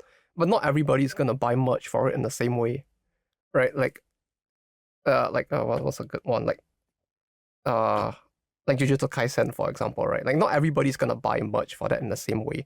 The people who really like One Piece or Naruto in the past, well, I mean, maybe One Piece is not a good example because it's still ongoing, but like the people who really like Naruto in the past, they might be more inclined to still purchase goods for Naruto when it comes out, rather than being like, oh, I really like this new show, Jujutsu Kaisen, let me like get all into all goods that come out for it in that sense. And like there's that fragmentation in that sense of like what people want. But for Akihabara itself, there's like this need to like there's the stores there, they typically like push whatever is like gonna sell well and like what's in trend now. And as a result, it basically causes the people, like it causes even more of a fragmentation in the space perhaps, or like the people that gather in the space, because the people who like the new thing that's ongoing now will find a lot of stuff that they like to interact with in terms of like store and merch and the like. But like if the thing you like starts to get more obscure, it just becomes harder to find anything to collect with that specific space itself. And as a result, the best way, at least for someone in Japan, to interact with all of that is either you're terminally online on like a message board or something, or you're going to a Doujin event. Yeah. And perhaps that's part of it as well. Yeah. I don't know, like even thinking about like older series, like Ava, Ava did have that sort of confluence of appeals where you had Asuka and Rei, people were really into that. There were kids that were really into just Unit 1 and bought robot toys. Like you had different sorts of like engagement sort of supported in the show. Whereas, 2010s, you started seeing that shift where with like the moe boom, like shows that were kind of more focused on selling you this character that you're going to be invested in and want to buy all the Ritsu figures or whatever. Yeah, but I guess Eva kind of still has that, but it's just that like Eva has become such an aesthetic that it's no longer like just the otaku thing anymore, in Japan at least. Like there is an official like Eva store, but it's in like Shibuya instead, for example. Like it just sells like fashion stuff. Ava is Ava. Yeah. Was that commercial was that 2013 or whatever? Ava, this is not anime. This is Evangelion. Yeah, it's like Boss Coffee as well. Like it's so broad that like I guess that's part of it as well, isn't it? Like it's just so broad and an aesthetic overall that like it kind of divorces itself to some extent from the Akihabara culture at that point, because like you can just run like Ever stuff anywhere and it'll probably work even in Japan, like the permanent Ever store in like Shibuya, for example. Although I guess there is that like slight shift towards putting stuff in Shibuya recently as well. I think some people have been calling it like the modern, or is it like Ikebukuro, the modern like otaku gathering space. I don't see it as much, but there are some people who do say it. Oh, like a Tome Road or whatever. Yeah. They were kind of saying that like it was like the Fujoshi sort of equivalent for Akiba back in 2016 or whatever, but I mean it still is for Ikebukuro, but like I've heard people say that like it's shifting to Nakano, I guess. Whatever. Oh, but Nakano is just Mandarake basically, right? It used to be. I mean, it has been seeing a bit more of a revival recently, but I won't say like it's like becoming the new Akiba in that sense. Like it's not becoming the new like gathering spot for people who want to interact with like the thing that they like in the same way as before. And in terms of like pop-ups and the like, I don't know any pop-ups that like are being held in like Nakano specifically. Like Shinjuku, Shibuya, I see a bunch, but not so much there. I feel like I think when people say that, it's just more like, oh, they have more anime merch from older stuff that you don't necessarily see in Akiba. I guess it's not really like a good sort of replacement in the sense of the communal sort of thing. Yeah, but like this is the thing. Like if to begin with, like anywhere in Central or like anywhere in Tokyo, it's like trying to find like older stuff. It's like no, but that's not true. Like it really depends. I feel like it really depends because like Mandarake is just like super retro if you're going for the 90s and the like. But like you can find places like that in Akihabara as well. It's just that they are very off road and they are very like out of the way of the average tourist. Like and like there's actually a store that I really love going to. It's actually a little bit off of the main Akihabara street. Like it's actually on the opposite side of the river from like where the whole main part of Akihabara is. And you know, like usually I walk around, I do a bunch of videos there, but like this one store I have been intentionally like avoiding doing a video on because I love it so much. And I see things like Jake Paul nowadays. I see what has happened with the Labubu Pokemon stores, and I'm just like afraid that it would actually get ruined in the same way. It's like there's this store and there's a store that deals with like everything from okay, wait, sorry, let me organize my thoughts. There's a 3-store brand, I guess, like there's 3 separate stores that are owned by the same company that just focuses purely on Heisei retro, which this might sound like a little painful because you know you all and me, we're all angst at this point, right? We're all like we're all old, right? Me and you, Psy hasn't quite reached that threshold. Our childhood now is considered like retro at this point, like Rokunana, you know, this is like the new thing that kids do now. But like, yeah, like there's a Heisei retro store there, which basically does with deals and everything from like 10 years ago to the start of Heisei. So like, I have found like the store exists partially as a museum and partially as a store to sell secondhand stuff. They have like some of the most amazing things I have seen in a while, and like yeah, like is that the place? Are they off the main strip? They are off the main strip. Yes, they're on the opposite side of the road of the river. They have a Twitter account, so you may have seen them before. But like I have been trying to like as far as possible not talk about them on my channel or anything because like I would gladly bring people there and show it to people and like introduce individuals to the store, but I don't want to put it on blast because I'm afraid of like the cute core people and the Logan Pauls of the world. Cute core. I think I've been to that store. I don't know how to describe. Unfortunately, since I don't know Japanese, I didn't exactly remember all the names. Yeah. I could point it out on Google Maps, but like I think I've been there. I think I do remember a store like that. And like you have stuff like that where you can find like super retro. I mean, like retro by modern standards stuff. Like to you know, like it's so hard to talk about because like it's like saying my childhood is retro. It pains me, but like yeah, it's that store is like if you wanted to talk about like the modern equivalent of a retro store, like places like that exist. But that place doesn't get that much foot traffic in the way that like the rest of Akihabara does. Like, yeah. Like there's a signed full size like standee of like I think, was it Love Hit, like there was a Love Hina one signed by Akamatsu Ken in the store as well. I think they have a oh nice. They have a copy of the demo disc, as in like the pre-sale disc that got leaked for like Tokimeki as well in the store, and it's just not for sale. But they have a bunch of stuff like this, and like you can find stores like this in Akihabara still. It's just that they aren't as plentiful, and they're a lot rarer now because of the fact that like foot traffic is just so high there because of the touristy nature of it. That in general, if you're on the main strip, you probably won't find anything that is both retro and simultaneously interesting because someone would probably have already bought it. Like I don't like. Yeah. We were looking. I was looking on Google Maps the other day, like just while we are in a call while I was bored or whatever, just to have something to do, and that was fucking depressing, dude. Like, cause like I have a very specific vision of Akiba because I've only been there 3 times, with between 2016 and 2019.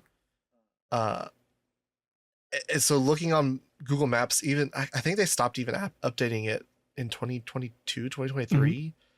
But even then, like going on the comparing that to like if you go back and forth between like that and like 2016, seeing the amount of stores, because like they used to have all those small stores on the main strip that used to like spill out into the walkways or whatever, and you could walk through and you'd see all the figures and stuff. All those are gone. Like past a certain point. Oh, you mean that? A lot of like the push carts, kind of. Yeah. Like the push cart, like the ones that had like storefronts that had, you know, maybe the little stall in front, stuff like that. Yeah. Like all of those were gone. It seemed like a lot. There were some stores kind of further down on the strip. I don't know. You might know what I'm talking about. There was like the 4-story big kind of like complex, not Akiba or not. Sorry, not Mandarake complex, but like off the main strip. It wasn't quite toward the hobby store. I think it was across from like a card shop, if I remember correctly. But it was. They had like a lot of the used figures in like the bags, and they had like rows and rows like hanging like on like the Ziploc bag. Do you know what I'm talking about? Like there's a bunch of stores like that, like the ones that just like used figures, right? And they just like come in bags. Or do you mean like the big one that had like this was like cases? a forced? Yeah. This is a big one toward maybe like a 5-minute walk down the main strip from the station. Toward like before the hobby store, like after like Royal Host and stuff like that, on that same side. And I think there was a card store across from it. It looked like that was gone. Like I didn't see. It did seem like that was still there. Yeah, most of these stores from that era, which did the glass case secondhand sales, are all gone. Yeah, like it's not the rental cases, but the rental cases. That's what they were called in English. Yeah, like those are. Now, those are gone, probably for good reason. A lot of those were just like, there were some good stuff. There was good stuff in rental cases. Sometimes you just had to know what you were looking at. Yeah, but this is one of the things with rental cases as well. Like half the time, it's like maybe not half, but like there are a fair number of people who used to rent out the cases just to set up displays as well. And like in a sense, that kind of like culture of doing stuff like that is also not really a thing anymore, I guess. Yeah, I mean, it's probably for a good reason. There were a lot of like the one that was by Akiba Station was just a Gaijin trap. Like you'd look and it was like the Berserk Figma for like $400, and you're like, it's no, it wasn't worth that much at the time. But yeah, there really is a lot of stuff that's just like gone or like replaced now. Like, you know, like there was the building on the other side of the It was like almost right beside the station. There used to be a karaoke place there with an arcade on the bottom, which was like a Taito arcade. And it's just now replaced with this like generic, like potentially from China, like arcade building completely. Like it's called Game Panic or something now. Was that the karaoke place that had the Ava room? I think so. It's the one that also has like a bunch of like individual like rooms. If you went there solo, they had like individual rooms as well. Yeah. I'll see if I can pull up this picture. But yeah, like there's stuff like that. Sega is technically gone. Like right, it's been bought over by the Chinese company that renamed it Gigo now. And like one of the Gigos is also closed now. And one has been replaced by a Bandai Namco store instead. It's just depressing. Like looking at the different, like when you go back and forth, like it's just depressing. Like they don't do the anime advertisements anymore. Now it's gacha advertisements. Yeah. Like I mean that was. I mean, I feel like that one is like it's a little bit of a it can't be helped sort of scenario because of the fact that like I think with COVID they kind of rethought their marketing strategies, and they finally realized like how ineffective those ads are. Like the way I will put it is that if you're running like a anime thing, or like you just want to sell like goods or Blu-rays, those banners are highly ineffective. They don't really do anything other than like flexing that you have money. And so like for the average anime or like production or like just good sales, it doesn't make financial sense to do it. It only makes sense for gacha games to do it because they have a very specific and separate goal that can be achieved specifically by this kind of banners. Wherein I've been planning to make a video talking about this at some point in the future, but like basically even for the gacha games, putting up a banner on this locations, it's not going to draw in new players most of the time. Like people are going to look at it and they're not going to start the game because of it. What it actually does is it helps with player retention, wherein you do these things to basically have people who enjoy the IP look at it, potentially take pictures of it, and it gives the impression that the game is doing well. And this helps with retention in the sense of like preventing your own player base from quitting the game, because it basically instills in some of them more confidence that the thing is doing well, and therefore that you can rest assured that you can continue to invest in the thing without worrying in that sense. And interesting. Yeah, and it's precisely because of that when you look at, I mean, it may not be as obvious when looking at it initially, but like half the time the words that are used on the ads, the messaging, it actually doesn't make sense to a person who does not know the game either. Like 2.5 anniversary, get 100 free pools, right? Like that messaging makes no sense when you think about it to a person who has never played the game before, because like how much value does 100 pools have? When you tell me I'm getting 900 gems, how much value does that have? They wouldn't know. The only ones who would know are people who have played the game or people who have quit the game at some point. And those are the only people to whom the message will resonate with. Yeah, I never actually thought about that from that perspective. That's kind of I don't want to say insidious, but it feels like it's almost like it's marketing. They're doing marketing. In a way, it's almost like advertising cigarettes to smokers, where you're like, remember you need to smoke. It's advertising like, that is more intended for the player base themselves than for like actual like advertising to get more people in that sense. It's it's a very different style of thinking about advertising, in the sense that like it only really works because it's live service, where the goals are different. Your goal is not to get foot traffic to look at the thing and then decide to purchase the thing anymore. It's not like you advertise the new Kimetsu Blu-ray and then people walk past, they see it, and therefore they buy it. Like for that goal, these billboards are highly inefficient, because you could just put an ad on Google or something instead, or you can just like get a bunch of like news sites to write about your new figure instead. Like that will reach more people, because the internet is like the fastest way that people consume information nowadays. And so the main goal of the billboards is now different. because they are there to show stability to maintain players instead. In that sense, it's the same. I think that's in the same marketing strategy as McDonald's, where I know they advertise McDonald's on billboards and stuff on the highway, not because people are not aware McDonald's exists, but to like put food on there and be like, aren't you hungry? Don't you remember this burger? Like, very similar sort of psychology to it. It's a very different psychology from why ads used to be put up in Akihabara, and I feel like that is part of why you start to see a lot less of the conventional series being marketed in the same way anymore, which is kind of sad to see as well. You don't see like back in the day where like you had like the Haruhi giant ass posters and stuff like that, or like the Lucky Star ones. Like nowadays you probably won't get that as much anymore.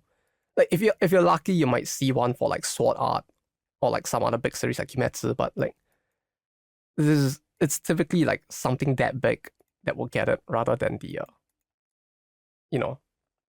I wondered how much of that could potentially have been from this sort of disconnect from like anime as the medium to gachas, right? Because like obviously gacha players would still buy gacha merchandise or whatever. Like if you like a character, you would still buy a blue archive figure or whatever. But when people complain about like, oh, they don't have like anime figure, like we had to go to Nakano because Akiba doesn't really sell like older anime figures anymore. I wonder if that's because that sort of economy has shifted where people that are buying the new merchandise, like even like a Love Live, because I had tons of that when I was in Akiba, even like 10 years ago. Love Live, Idol Master, stuff like that. When you have all that, people would still have interest in an anime figure or whatever. They'd be like, oh, like maybe they would see like a Dragon Ball Z figure or fucking Naruto figure or something, and kind of impulse buy it because they're around it buying the Idol Master figures or whatever. But like, is there potentially such like a disconnect in the people who are kind of engaging in gacha games and stuff now that they don't even see, they don't look for these sort of older merchandise? Like there's not that same lineage that there would have been if you were into stuff like 10 years prior. You mean like looking for merchandise for older series, or like the hunt for merchandise in general? Like the people who like the gacha now, kind of do both. they still go and look for like, let's say like a Haruhi figure, or do you mean like do they look for figures for like the new gacha thing that they're interested in? Well, like obviously the people that are into the, like if you're looking for the current gacha figure, that's what you're looking for, that's always been the case in the sense of like people went to go buy Madoka figures or whatever. But it felt like before, if you were looking for Madoka figures or something, you were probably more likely to pick up an older anime, like a Haruhi figure or something, if you saw it, because that might have been something that you were into previously that you kind of have shifted into Madoka, but you might have been looking for that new Madoka figure now, but could be tempted, and there was still that crossover, right, for the older Haruhi figures. Whereas like potentially now, is there that disconnect where people that are into like Blue Archive and buying Blue Archive figures might not necessarily be as into Madoka, where like they see the older Madoka figures now and it just, there's no connection there at all, and they're just like, oh, I'm just here for the Blue Archive figure because it is kind of diverged so much. I would say that this depends on the generation at this point, because like the unks typically like, it's like I'm hip and spry, I know my things, but like the older generation, it's like you still see the crossover, because like most people started in that like whichever part of the otaku space they initially were in, like the Girls and Panzers fans, or wherever they came from, like the Kankore fans, wherever they came from, they probably have that nostalgia for it still. But if you're talking about like the new like 18-year-old who just got into Blue Archive, then it really depends, because like I have seen some at some events that it's just like a guy who's in his 20s, still in university, hip and spry. It's like he's just like he for him, it's a different form of consumption, I guess, because like for when they are 15, it's COVID. All they really know is like the modern like consumption. They may not have had access to all of that older content to begin with, and for those people, the consumption is more leaning into this like modern, only consuming whatever comes out for the very specific news series that they're really into, like let's say Blue Archive, for example. So for that generation, it's a lot of different. But for the older generations, I would say in Japan at least, like there isn't really that disconnect, I guess. But in terms of like if you talk about like the modern figure demand, I mean, part of it also did go down because of the fact that acrylic figures did become more of a thing as well. I feel like, like the acrylic figure kind of just obliterated a part of the low cost figure market in general as well. So like there comes a point where like there's this lack of supply, or I guess like there isn't really like that level of like stuff to demand for that price point anymore because people just started collecting acrylic figures instead. Kind of sad. It's like I never really got into acrylic figures. Yeah, but like that's the thing, because like it's small, it takes up less space, and like if compared to like a cheap low cost sculpt, you're basically just getting the PNG or the JPEG of like the thing that you actually the character as you like them, right? Instead of getting like a low quality sculpt. And so I can see why people might get into it. Like personally for me, it's like I've always been somewhat like I've always been very selective for figures because I don't have a lot of space, so I just buy like one expensive like altar figure and I'll just be done with it. That's how I would think of it back in the day. So like the idea of like collecting a whole bunch. I mean, I do have a bunch of acrylic figures, but like collecting them instead as a replacement for figures hasn't really been like something I've really thought about. But yeah, it does feel like there's that slight shift in the consumption pattern because of like stuff like acrylic figures as well. I don't know. It's just been something I've been depressed about.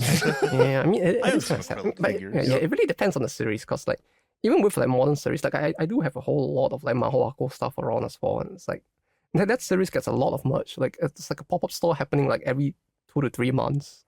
It has been like that for like a few years now. Didn't the manga go on hiatus for a long time? Yeah, it's back. It just came back like recently. Oh, it came back? It just like really recently, like this year. Was it February or March? It finally like the author finally, the mangaka finally came back. But yeah, it's. I mean, if Twitter's anything to go by, it's like the worst thing ever. And if you try to say that it's the top 4 magical girl show, you will be ostracized. I mean, that was like the one show everyone focused on in that chart. Yeah, I mean, like I wouldn't call it like the top 4. Like there's so many other things that have like influenced the genre in so many ways. Like I like it, but like I wouldn't put it like up there in that sense. But it certainly is getting a lot of merch now, though. Like the merch push is extremely aggressive. I think they were saying, I don't know, it said 4 greatest magical girl series. I would say, I don't know, if you say greatest, I make that distinction from like influential necessarily. That's just me. I don't know.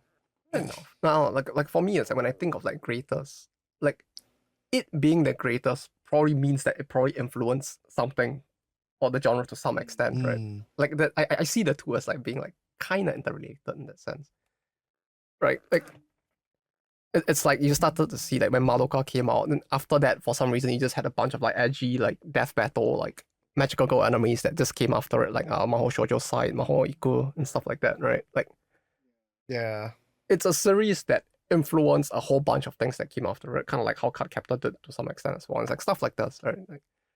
Like to some extent, there's probably a lot of that, because like even in the end, it's like greatest still probably needs a metric to decide that it's the greatest, and I would hesitate to say that because it has the highest sale value, therefore it is the greatest, because the market for anime has changed so much over the years, especially with the addition of the global and especially the Chinese market and all. Right. See, when I made a joke chart, it was just like, it's my serious opinion, but I wouldn't like seriously be like, oh, this is the 4 greatest. You have to agree. But when I made that chart, definitely influence was a part of it. Like obviously Madoka is very influential. Doremi is very influential as far as like, you know, what happened with Precure and everything that came after it. I could have put Fun Fun Pharmacy, I guess, because that's what led into Doremi or whatever. But I would. I feel like you can make a distinction when you're talking about the greatest, like if as far as like writing or whatever. Because like that's why I put Full Moon over like Creamy Mami or Miki Momo, which occupy a very similar space as far as like the appeal or whatever. Though obviously Creamy Mami is much more influential than Full Moon ever was. But I think Full Moon kind of is almost like a refinement of what Creamy Mami was going for in a lot of ways. Obviously Creamy Mami was more of a comedy and to a different audience. But Full Moon kind of takes that formula and sort of refines it in a way that I think is more meaningful, I guess, in a way. Like I get more meaning on a microcosm, granular level, I should say. I get more meaning out of it on a granular level than a Minky Momo, which I enjoy an episode here and there, but like I'm not as kind of plugged into it on a second to second or moment to moment basis. That's true. Trying to, you know, discern what is going on like I would in Full Moon necessarily. That's true. And then I guess that's what makes it tough. That's how I guess that's what makes it tough to like come to like a general consensus idea of like what the creators is, I guess, because like the metric for like what counts as the creators is like it varies a lot with each person in that sense. Because of like what a person might individually value. Because like because I was talking to a different group of people who wanted to do like an anime review for 2025, and like it was interesting to like listen to like what their top animes were, because like what the thing I realized is that like between the three of us, our metric for deciding what we consider the creators was just like vastly different. And when the media we consume was also vastly different, so it's like, in that sense, it's like, I mean, that's the beauty of it. I funny enough, I worked on putting a clip together that was talking about this, but people do not value different experiences nearly enough as they should. Like we were kind of talking, like the way that people kind of consume anime is going to be rightfully different from person to person. Where, you know, I'm consuming Evangelion. I like the story in the meta themes. Someone could consume Evangelion in like the mecha aspect and consume it more like a Fang of the Sun Dogram or Gundam. Someone could consume it and just want to goon the Rei and Asuka. Someone could want to consume, like there are so many different ways that you can consume the same show that I feel like there's value in all those different perspectives, really. Definitely. They all kind of give you different fragments of the same show and a new way to appreciate it. Definitely. And I feel like that's a big part of like when it comes to like doujin culture in Japan. Like I guess that's a big part of it in that sense. Where it's just like there's so much variety of people just like, I don't know. I feel like, is it just a difference in the way that people perceive like differing opinions in Japan, where it's like people just kind of look at like someone liking this thing that they don't like, or like they don't really see in the same way, and they're just like, yep, that's a thing that exists, and they just go about their day instead. Like in general, like you do have the people online who go like Yuributa and stuff like that with like when like the people who like to like berate like content that other people like, but like it feels like the general consensus is that people are just like that's a thing, and then they just continue doing it. They just go about their day. There isn't that like force.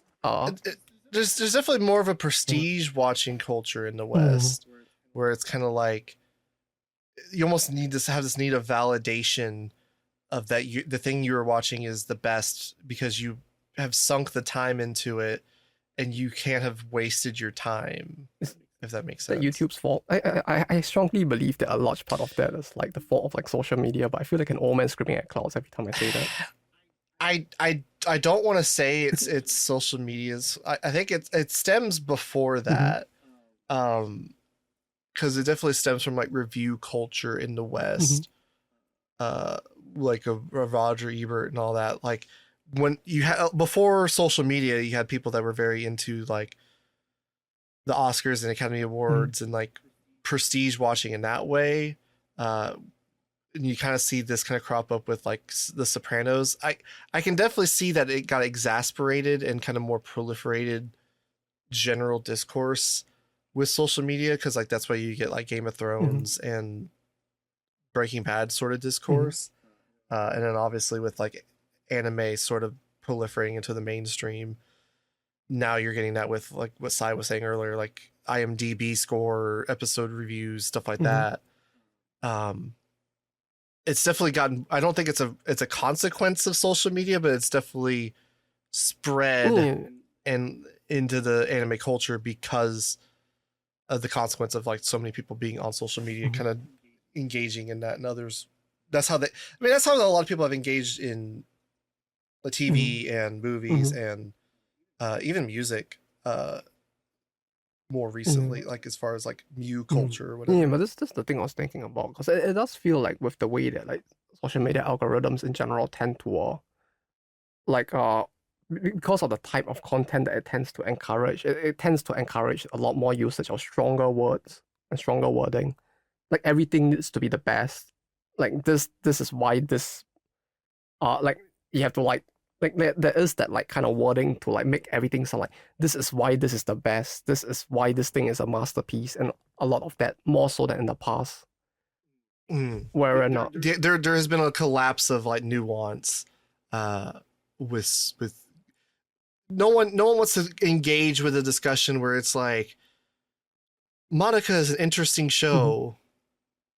They want to engage in a shit flicking contest where you're like, Monica's the worst show I've ever seen in my life. No, Monica's the greatest show that's ever been created. You're a fucking idiot. Like, yeah, but this is the thing. It feels like because of the fact that like with social media, it tends to like focus on the generation of clicks and like as well. It's like the things that tend to generate that click as basically to say the most like extreme thing that you can potentially say, right? Like it has to be either shit or a masterpiece, and like that will draw in the respective ends of the spectrum, or like, I guess it will join everyone across the spectrum to basically like shit on your opinion or like praise it in that sense.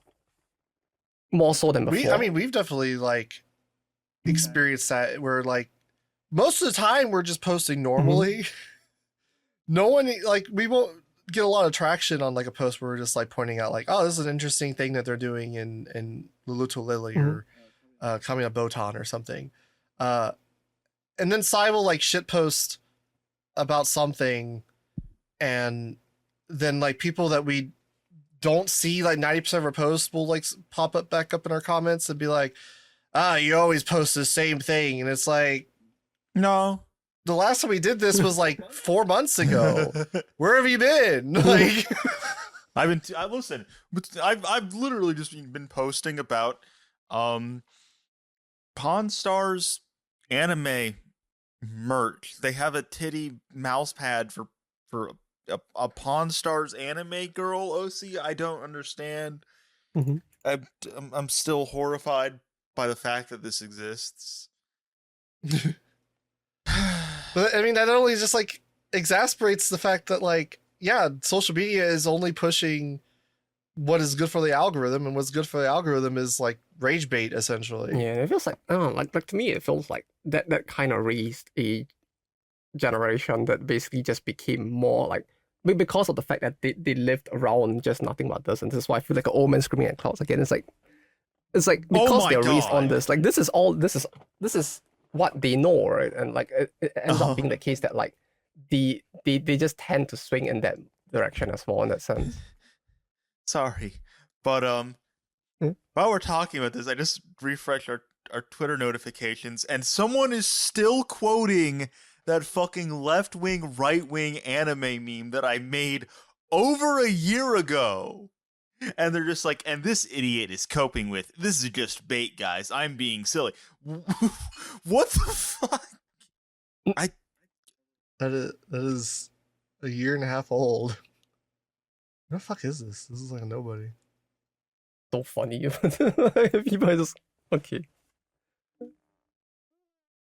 Here, I'm just gonna respond to that real quick. Why? Because it's funny as fuck to me. Oh, that's a funny pic. Yeah. Yeah. Just responded with Japanese soldier kept fighting 29 years after World War II. But yeah, it's like, I don't know, I just see a lot of less of that in Japan, I guess. Or maybe it's just I'm not in those circles, but like it does feel like in general, people tend to just be like, yeah, that's a thing that exists, and they just go on with their day, like in general. Like you can see the most deranged shit at an event and people just be like, yeah, I'm not into this, but that's a thing that exists. I shall go back on my day now. And he just like there isn't that need to like champion that this thing is bad and therefore my thing is superior in that sense, I guess. It was an interesting cultural exchange, culture clash. I don't know how you would put it, when people were arguing over copyright and everything. Because it seemed like a lot of the Japanese side weren't necessarily used to arguing in the way that a lot of the people in the West are used to arguing. So you had a lot of disconnect as far as like what they thought would be a good point and what the West thought would be a good point. So I know there was a lot of like, oh, you know, it's like this law, and there was a lot of.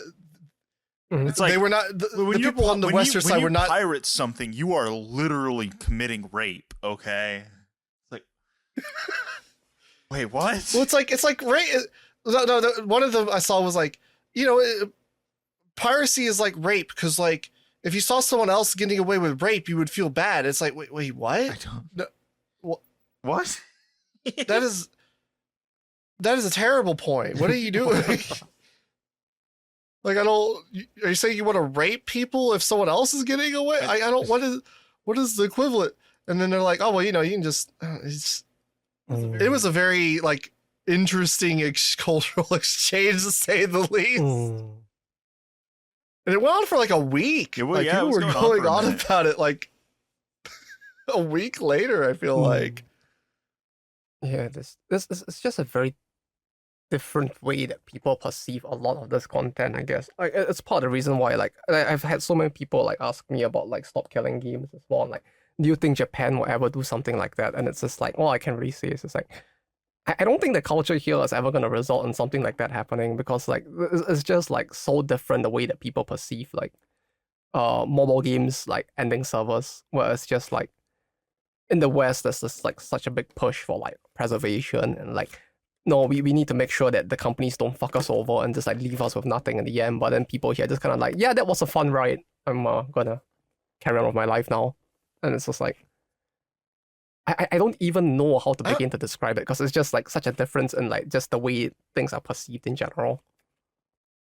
Well, I know I saw people saying like they saw it as like an event. Yeah, it's just like, it's like, yeah, you know, the transience of life, right? Like you go to see the sakura blossoms, you don't get to keep it when you go or whatever. Yeah, it's like there's such a difference in perception that it's very hard to describe, even for me, like living here. It's like the mentality is just different, and it results in like this difference and why these things are perceived to the extent that like it causes such a dissonance between the two sides interacting.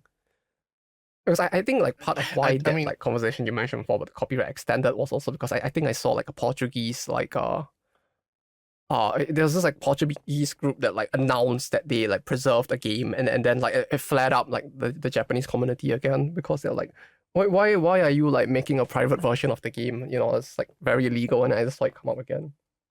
Yeah, it was near Replicant servers or something, if I remember right.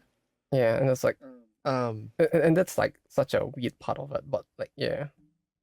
I mean, it really... It's just fundamentally like a difference in how we, I guess, perceive corporations or like engage with businesses, I guess. It's like, it's so fundamental that it's hard to explain, because like, it's just like, this is kind of the way people grew up and like learn to perceive things here. Yeah, it's like I guess it's like a conditioning thing with like Japan in a sense of with like Doujin culture. They were obviously exposed to interacting with corporations in a certain way, in a way that then primed them to have a certain viewpoint as far as like encroaching on like the business's like copyright or their quote unquote rights or whatever. I mean, in a way, you can. Whereas, oh, sorry. Yeah.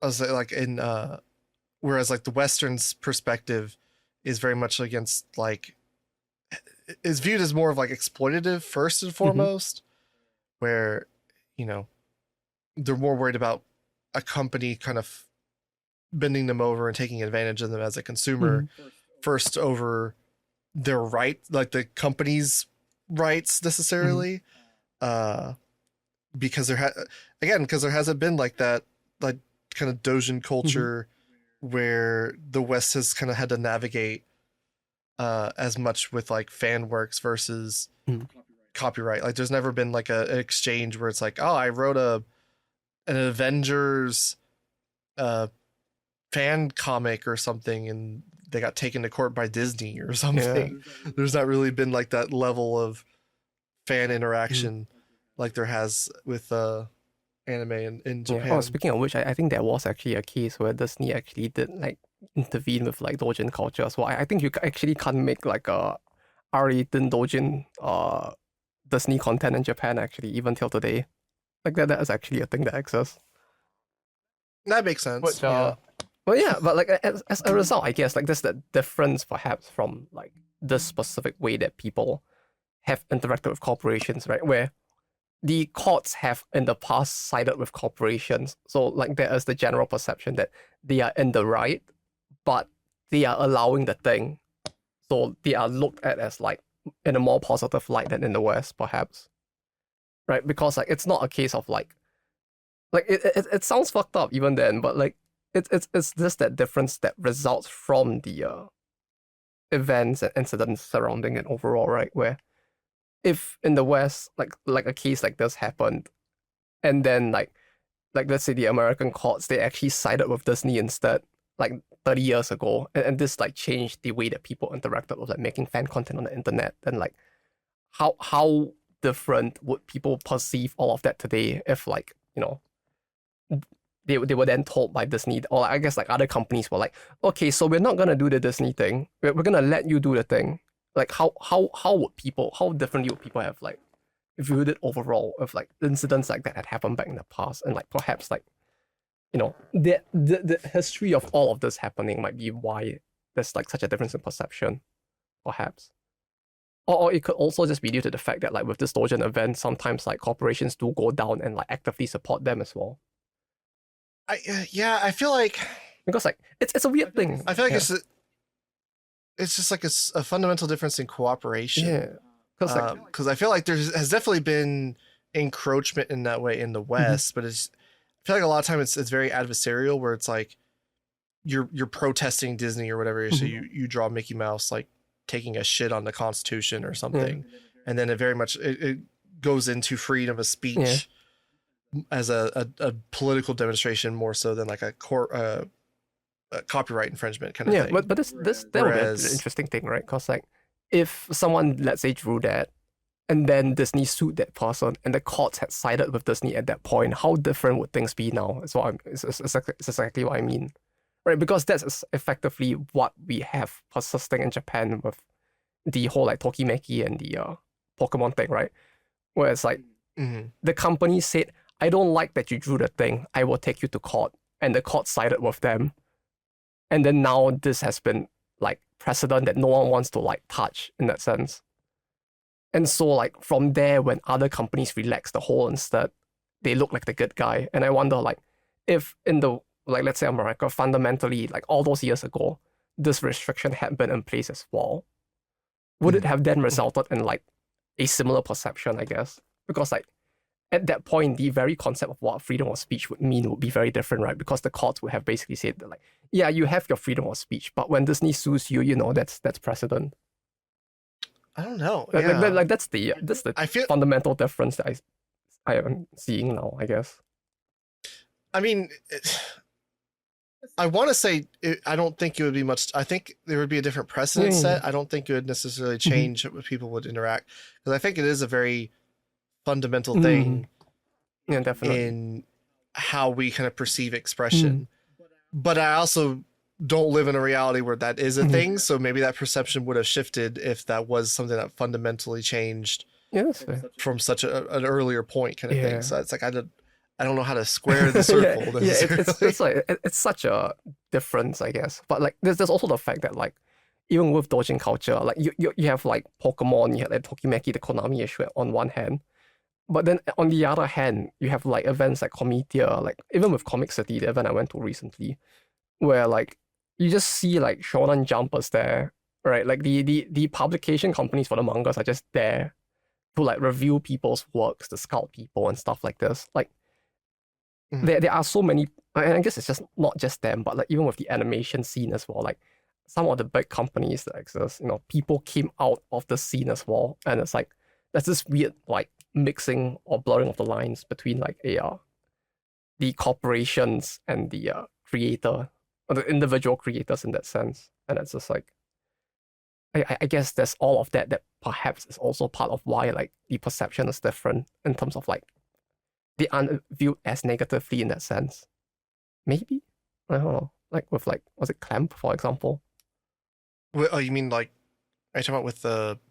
Where like there's such a mix between... The hacker thing? thing? As in, when like there's such a mix between like the fan creation, the doujin culture side of things, and the overall like corporations that like initially like created many of these IPs that basically are popular and cause the derivative work part of the doujin culture. It's like I do wonder if like the fact that the lines between the two sometimes blur and they seem to coexist in the same space and are actively supporting each other as part of why there's like less negative of a perception of the corporations overall, and why like people are and that's why like there's this like difference in like people not being as adversarial with like corporations in the same way, I guess. Because like you can go to like an event like Comitia, which is like a original content doujin event, and you could just see like Shonen Jump, like the like Manga Time Kirara, they would just be there, and you can like go up to them with your manuscript and be like, "Hi, could you review this?" And they'll give you advice. They would like tell if you're really good, they might just scout you there as well and stuff like that. So like there is like that direct interaction that exists between the two as well. On top of the fact that like yeah. And like all of this, I guess thinking about it, like there always is that perception of like, I know Gainax was perceived as being like the otaku studio or whatever, whereas like, in general, just the anime industry has always been seen as like a very fan driven industry as far as like who is in it creating and like who they are creating for, versus I guess like a Disney or like entertainment in the West. Whereas like, yeah, they're a fan of animation, but there's not necessarily that sort of sense of community as much. Yeah, like it's like there's a big difference between like Gainax or like Clamp, for example, as compared to something like a Marvel, I guess, in that sense. Yeah. And like I guess like part of that is what created the less adversarial image here in that sense, because like the people just the two spaces interact in a way. I guess the corporations and the doujin space just interact in a different way that like kind of creates this like cycle of codependence as well, where like sometimes or like it's like with like Onimai with Nagatoro as well and the like, right? They just have like a thing will come out of the doujin space that just does really well and becomes like an official thing at some point. Or like Prisma earlier, like I think like most people may not know, but like Prisma earlier started as a doujin series, and then like now it's like, it's a Type Moon thing, like to some extent, and it's just like stuff like that as well. It's basically the Ilya route. Yeah, it's like see, like this is like interaction between the two, and I guess like part of that is probably what creates that less adversarial image as well. That's what it feels like, and why like Piracy is just perceived so differently here, because there is more of a connection that some of the people, maybe not so much the consumers, but like I guess that like many people, especially creators in the space, would feel when they see something getting pirated in that sense. Because, you know, to them it is something that like there is just that like level of difference in terms of like how they perceive like the companies getting screwed over because of being or how bad they perceive companies being screwed over as a thing, I guess. Yeah. I think it's a fundamental difference in how we that's which is why it's consume and engage with. It's just it's just so different. I don't know how you like get across those different perspectives of the other side. Yeah, that's really tough. The only way I can see it like actually being something that could be gotten across is if they actually realize the only way will probably be for them to like experience firsthand the differences, I guess. But like that's not exactly the most viable thing to do in that sense. Like if you took like a Japanese otaku, I mean, like a lot of people. Hmm? I was gonna say a lot of people like were giving like examples like, oh, well, you think I should just be able to pirate a Disney movie then? And the answer from the West side is unequivocally like, sure. Like I don't give a fuck. Yeah, like it feels tough because like the only way it feels like it'd be possible to get across to both sides, the other side's perspective is like if you really could like take a person from America and just like dump them with like full Japanese comprehension into Japan like 20 years ago and just let them live their life there for like the 20 years or something. And like go through that timeline, and the same with the Japanese person, you know, just toss them in America instead. And then like let them live through that, like the ways that society has changed over the years. Or like the difference in the way that the societies and their like the corporations and the fan creators within them like interact, I guess. Yeah, I think I feel like it's probably not the greatest juxtaposition or comparison to make. Yeah. But I feel like you can look at like how that ice cream company in Japan, when they had to raise their prices, they were like, we're so sorry. We had to raise the prices. We've been at this price for almost 100 years at this point, but we had to raise because of certain things, and it was like a very big deal versus like what the music industry was going through in the 90s leading up to like the rise of peer-to-peer file sharing and how that kind of combated the sort of predatory practices of the music industry and entertainment and stuff like that. I feel like there's just a fundamental difference in like how they both perceive corporations in that way. And like, even with the music scene example as well, it's like in Japan, it's like music piracy is also like really rare. And it does feel like the Doujin music scene existence kind of helps with like part of that as well, perhaps, in that sense, where it's like you're not like dealing with like the asshole like label exploiting people as much, but like for many people it's also like, or at least in the otaku space, it's just like, I'm going to go to this event to support this one guy who just makes music on his own. And like in that sense, it's like there's that difference, and I mean accessibility difference is obviously a big thing as well, but like there's that more humanizing factor to a lot of the music as well, I guess. Like it's the same with like idol music, right?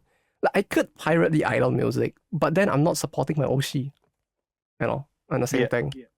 Yeah. Like there's a lot of that, like both in that space, in the Doujin space, and all of that perhaps led to that difference. I mean, accessibility being easier as well is probably also a thing here. But perhaps like a part of the difference is because there's that lack of like Doujin culture. Yeah, I guess there's a lack of the creative space as far as like supporting it in the West. You're basically supporting like a millionaire music artist versus, you know, just someone that's making music for fun. Like I feel like that's become more of a thing with like streaming and Spotify and stuff. Like obviously you had a lot of like SoundCloud rappers and stuff that have taken off. But I think generally the way that people are engaging with media is different, where it is very much more, not that we've just spent a whole 2 hours talking about the kind of sort of capitalistic industry trends shifting in anime and stuff.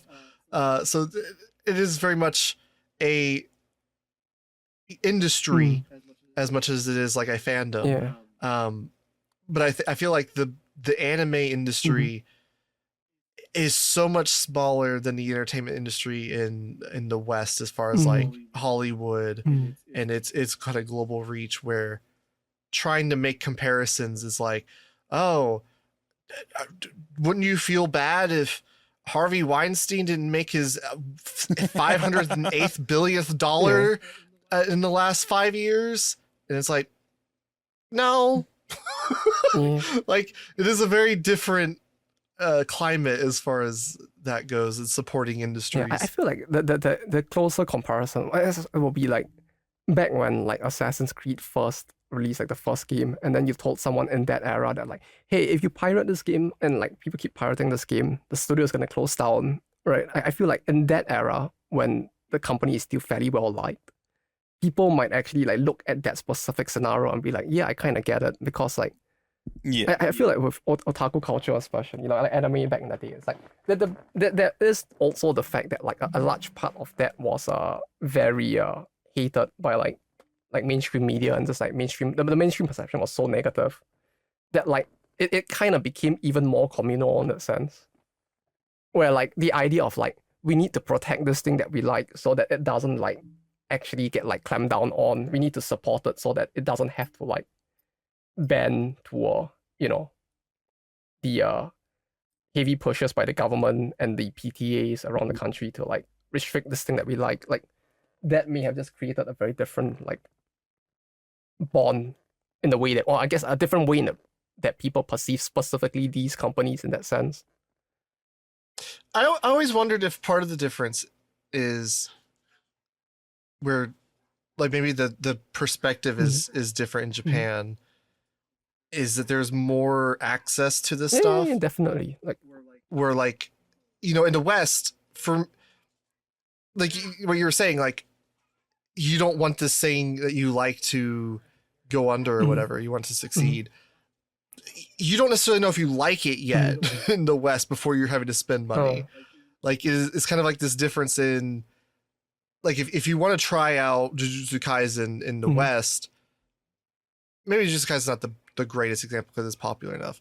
But like, okay, Nozaki-kun or something back in 2014 when it aired. If you want to check out Monthly Girls Nozaki-kun to see if you would like it, to support it, your options were basically to spend money to even be able to see if you liked it or not. And if you didn't want to spend money on it to see if you liked it, you just wouldn't buy it, and then you would never experience it. So I think a lot of people view piracy as a way of experiencing that thing to decide if you like it to where you want to support it. Because otherwise you don't really care if it succeeds or not, because you don't know if you like it to begin with, and you never will engage with it because you don't want to spend the money to see if you potentially will like it. Whereas like Japan, you're watching stuff on TV that you can just kind of engage, not necessarily for free because you'll have TV licenses in Japan and everything. But that's kind of like a streaming service. Like you already have access to it because you have paying for other things for X amount a month or whatever. Yeah, no, but that brings up a very good point, because like you just reminded me, like, and I didn't even talk about this until now, but like the whole idea of like you are purchasing the thing and then like ensuring its survival after, it's just a little more ingrained in Japan, isn't it? Because like when you talk about like the manga voting rankings and like Shonen Jump, for example, right? You're buying into the thing into the book first. You're experiencing something new within it, and like you're then voting on like your favorites within the entirety of the magazine, right? And there's like that difference in interaction with the series, right? In the sense that, well, if you pirated it, you wouldn't have the book. If you didn't have the book, you can't vote. If you can't vote and no one votes, then your series dies, and that's like there is that difference as well, isn't there? Like with like Shonen Jump, for example. I mean, we don't even have a say in that either as well, right? Because like no one cares about the West's perspective on like drama queen. Like, do we want drama queen to survive? I don't know, maybe. Like there's a difference in agency. Like that's it results from the accessibility that you guys were talking about as well. And that's very true. Like there's that difference. I guess that in part is also why perhaps like it feels like to the people within the space that like their voices are being heard as well, because like you are literally voting for your favorite series to keep running in that sense. And like there's that that's just like that difference in interaction to begin with from an early age with like Shonen Jump as well, for example. That leads to that difference in perception, perhaps. Yeah, I mean, what you were saying with like the Assassin's Creed example, like even with games, I personally, like, not that I would ever advocate for it, but like I personally don't care if someone pirates a game to like try it, you know, if they want to see if they want to pay for the game, because it's very much as a matter of like voting with your wallet. Like if you want to pirate Assassin's Creed 1 or whatever in 2007 and then you like it and you want to support it and so you want to buy it, I think that's fine. If you play it and you don't like it and you don't want to support it, I think that's also fine. Like I don't think demos can always necessarily be adequate, if that makes sense. Yeah, but I guess that's just the. But but I'm just thinking like there's that difference in how the consumption affects the survivability of the thing that's different in that sense, I guess. In Japan, because like if you like see like one volume of the series in the book and you thought it was interesting and you vote for it, then it's likelier to continue on and on. So like if people just, like in Japan at least, if people just pirated and never voted for the new series that because like they wouldn't know until they like have gone a fair bit into it, right? Then like there would have been no way for many of those series to then persist on in that sense, right? Like the idea of like supported after the fact doesn't end up. Wait, I feel like what I'm saying, like this sounds like a word salad right now, but what I'm trying to say is that like it feels like the idea of I will pirate it first and then consume and then pay after if I enjoy the thing doesn't, like, because of the model in which a lot of this content is or like the continuation of a series is decided in many of these like spaces in Japan, it doesn't really end up working in the same way here. Because if you pirate a thing and after you realize you like it and then you decide to support it, it might already be dead instead.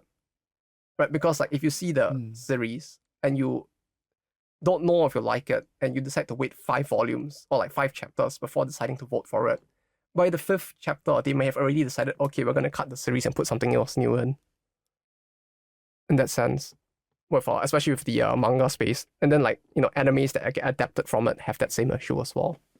And I guess it will be the same for like an anime on TV, right? If the time slot gets a lot of views, then they know that this might be worth making a sequel for, this might be worth making merch for.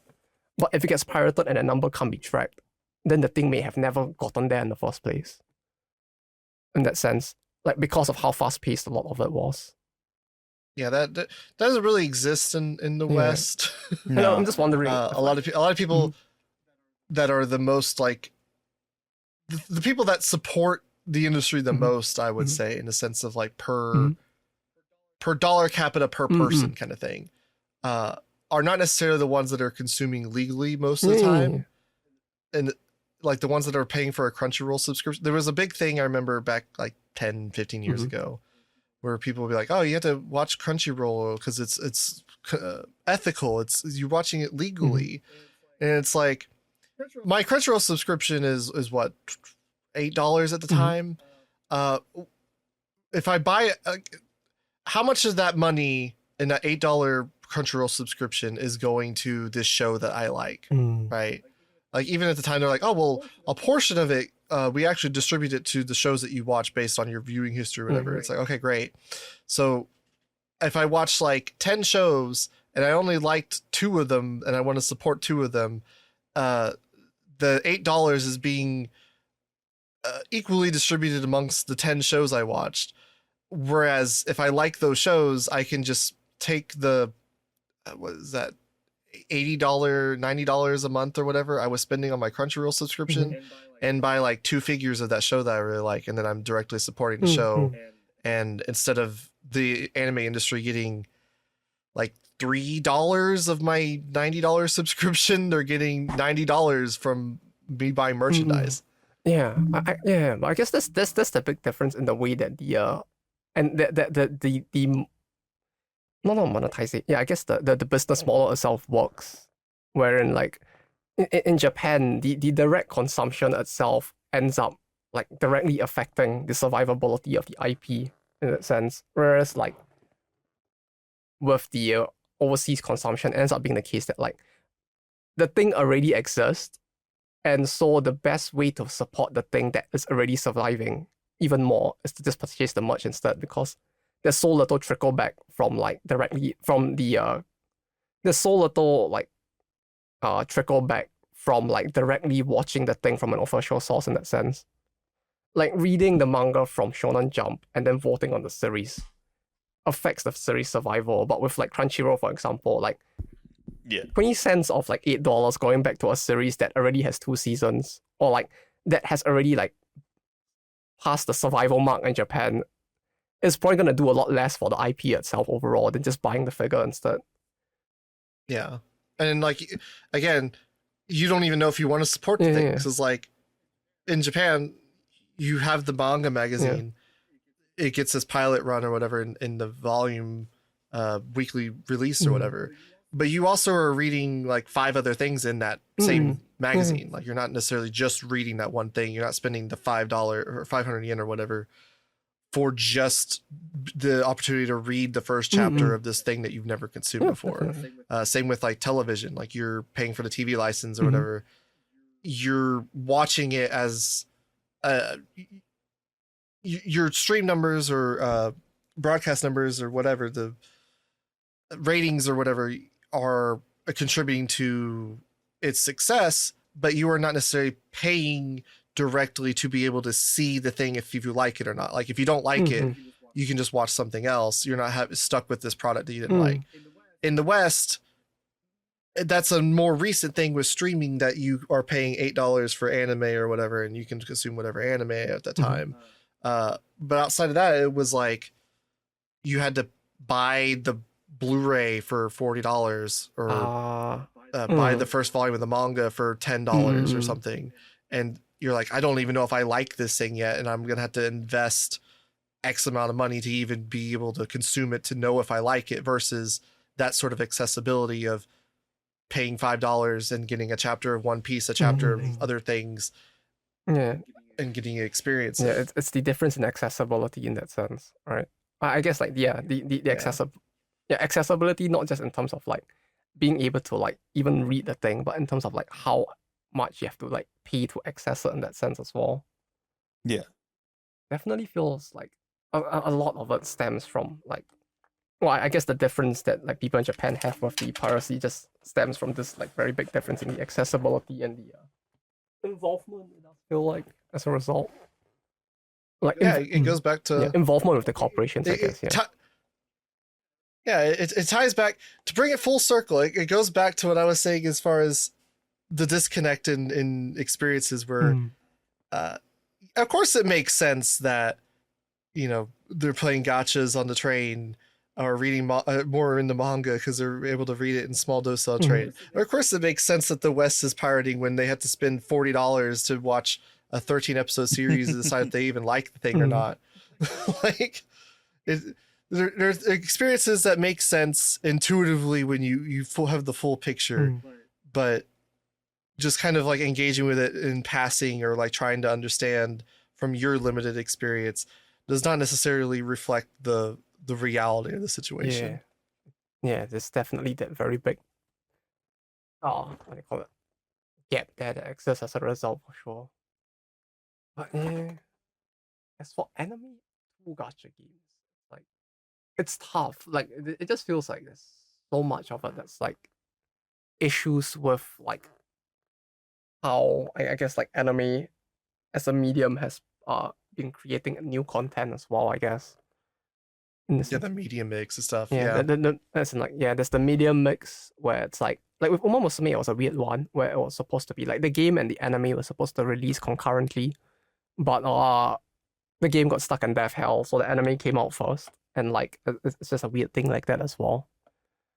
But like there are series that like intentionally try to aim for both as well, and it's like there's also the fact that like so much of anime now as I mean maybe not as much nowadays specifically, but like there was this period where so much of it was like isekai specifically, and that like would alienate like people who were interested in some of the other stuff as well.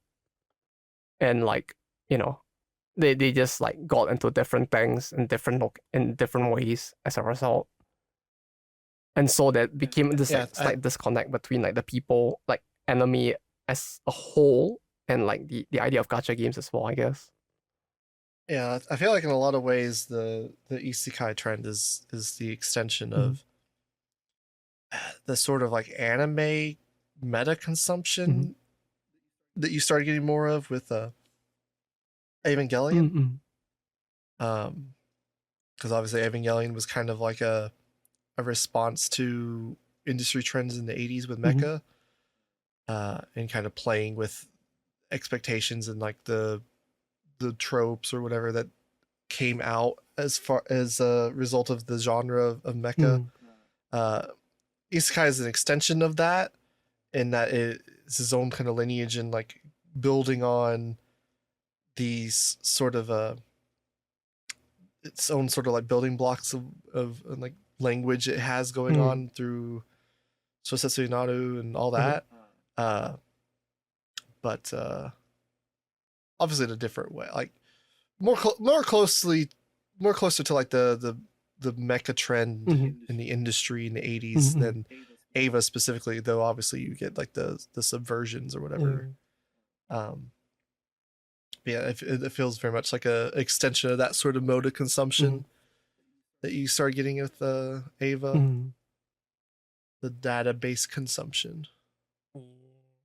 Yeah, and it's tough to make the distinction between the two in this case, especially because like, and like this is something I was actually talking about with some of my colleagues, like people who have been like working in the game industry for a while. But like one thing we're talking about with like gacha games as well is that it does feel like there's a disconnect between like the people who consume like specific parts of it and like what one would consider the original like otaku crowd in that sense, like or like the what one would consider otaku from like many years ago. And it's partly a thing, especially with the bigger IPs out there, especially with Genshin, because one interesting conversation we were having was how some of the people we knew in the company who played Genshin who were fairly young, like in their 20s and all, like their perception of what a Odo RPG, like Odo is like the like what you consider like the RPG, or I guess like no, what's the word for it in English? Like word for it? Like what you would consider like the mainstay RPG. Like if you ask someone from like 20, 30 years ago, like there was like what like the idea of an Odo RPG would be something like a Final Fantasy or like Dragon Quest, right? So like these are like what you consider like the not the epitome, but like when people think of RPGs, like this is what like the mainstay is in that sense. Am I making sense at all? Yeah. But like when it comes to like this new generation, there's people who would like say that something like Genshin would be that instead. So it's like there's this weird like discrepancy in terms of like how I guess like there's a slight like dissonance between not the entirety of the crowd that consumes gacha games, but like it because of the wider appeal that some of the games have, they pull in people from very different facets who may not exactly like fit into the original otaku subculture, and so like in that sense, like there is this weird thing where like I guess it ends up being like like a Venn diagram of two circles that partially overlap but not completely, and that might be part of why there's such a dissonance as well. It's because of the fact that like the shift is I guess it's like it's not so much that the people who have been around are shifting, but like there is a dissonance between like people who came in specifically from like some of the modern gacha games and what the original like otaku crowd enjoys and loves about like things like anime specifically. And I don't know how much of this is true for like in like overseas events, because like from what I know it's like from what I've heard, it's like Genshin is like the biggest thing in like conventions in like most other countries as well. But like in Japan, it feels like there's this weird like lack of overlap at times as well. And it's just like part of that makes it like difficult to figure out like how much of the decline in that sense, you know, is a shift directly from that in that sense.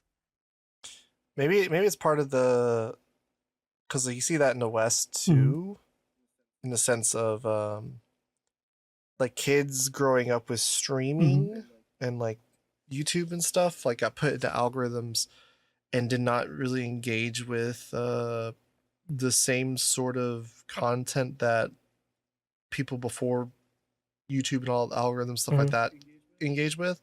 So like when I explained to my brothers like the concept of like a water cooler show, like, oh, people used to sit in the living room and watch TV together, and you would all like go to school the next day and everyone kind of watched like an episode of The Office, or Glee was a popular show when I was in high school, or whatever the fuck. And he's like, my brother's just so disconnected because he's like 17. He's like, if I had to watch a show like The Facts of Life or Laverne and Shirley or something, I would kill myself. Like these just older shows that like I was exposed to, he's never even heard of. He's like, you're just making this up. This is not a show that exists.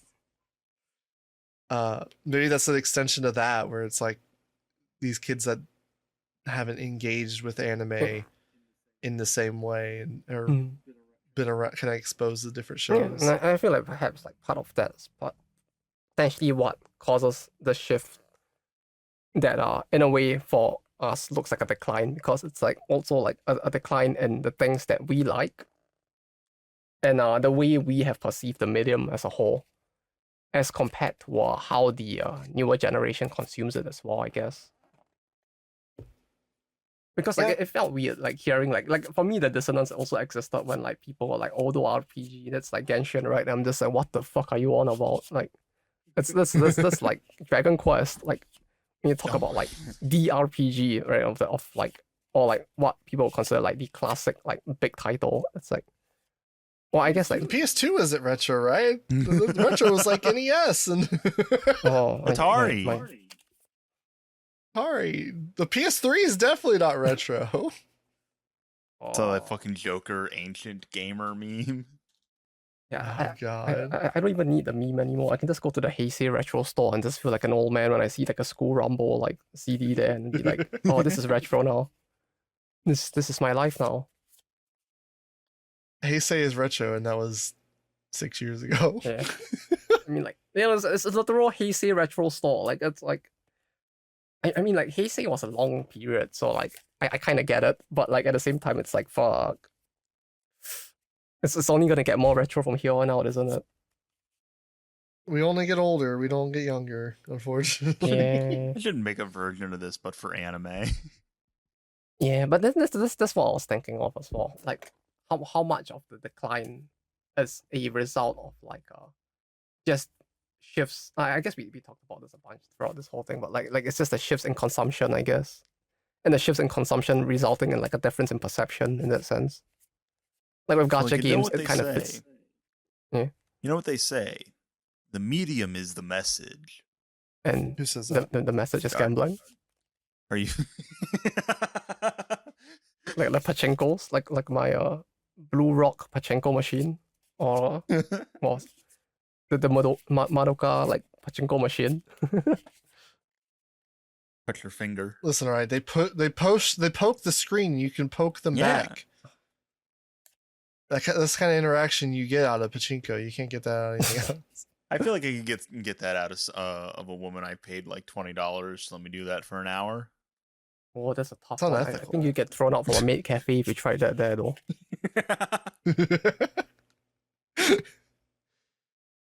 Listen, I got a good tip for you if you poke me back when I poke you. But yeah, like, I don't know.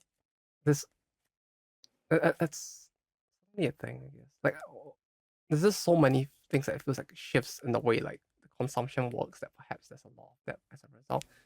Like the whole like the I mean it's not even new, but like oshikatsu itself as well has like become so much bigger of a thing as well.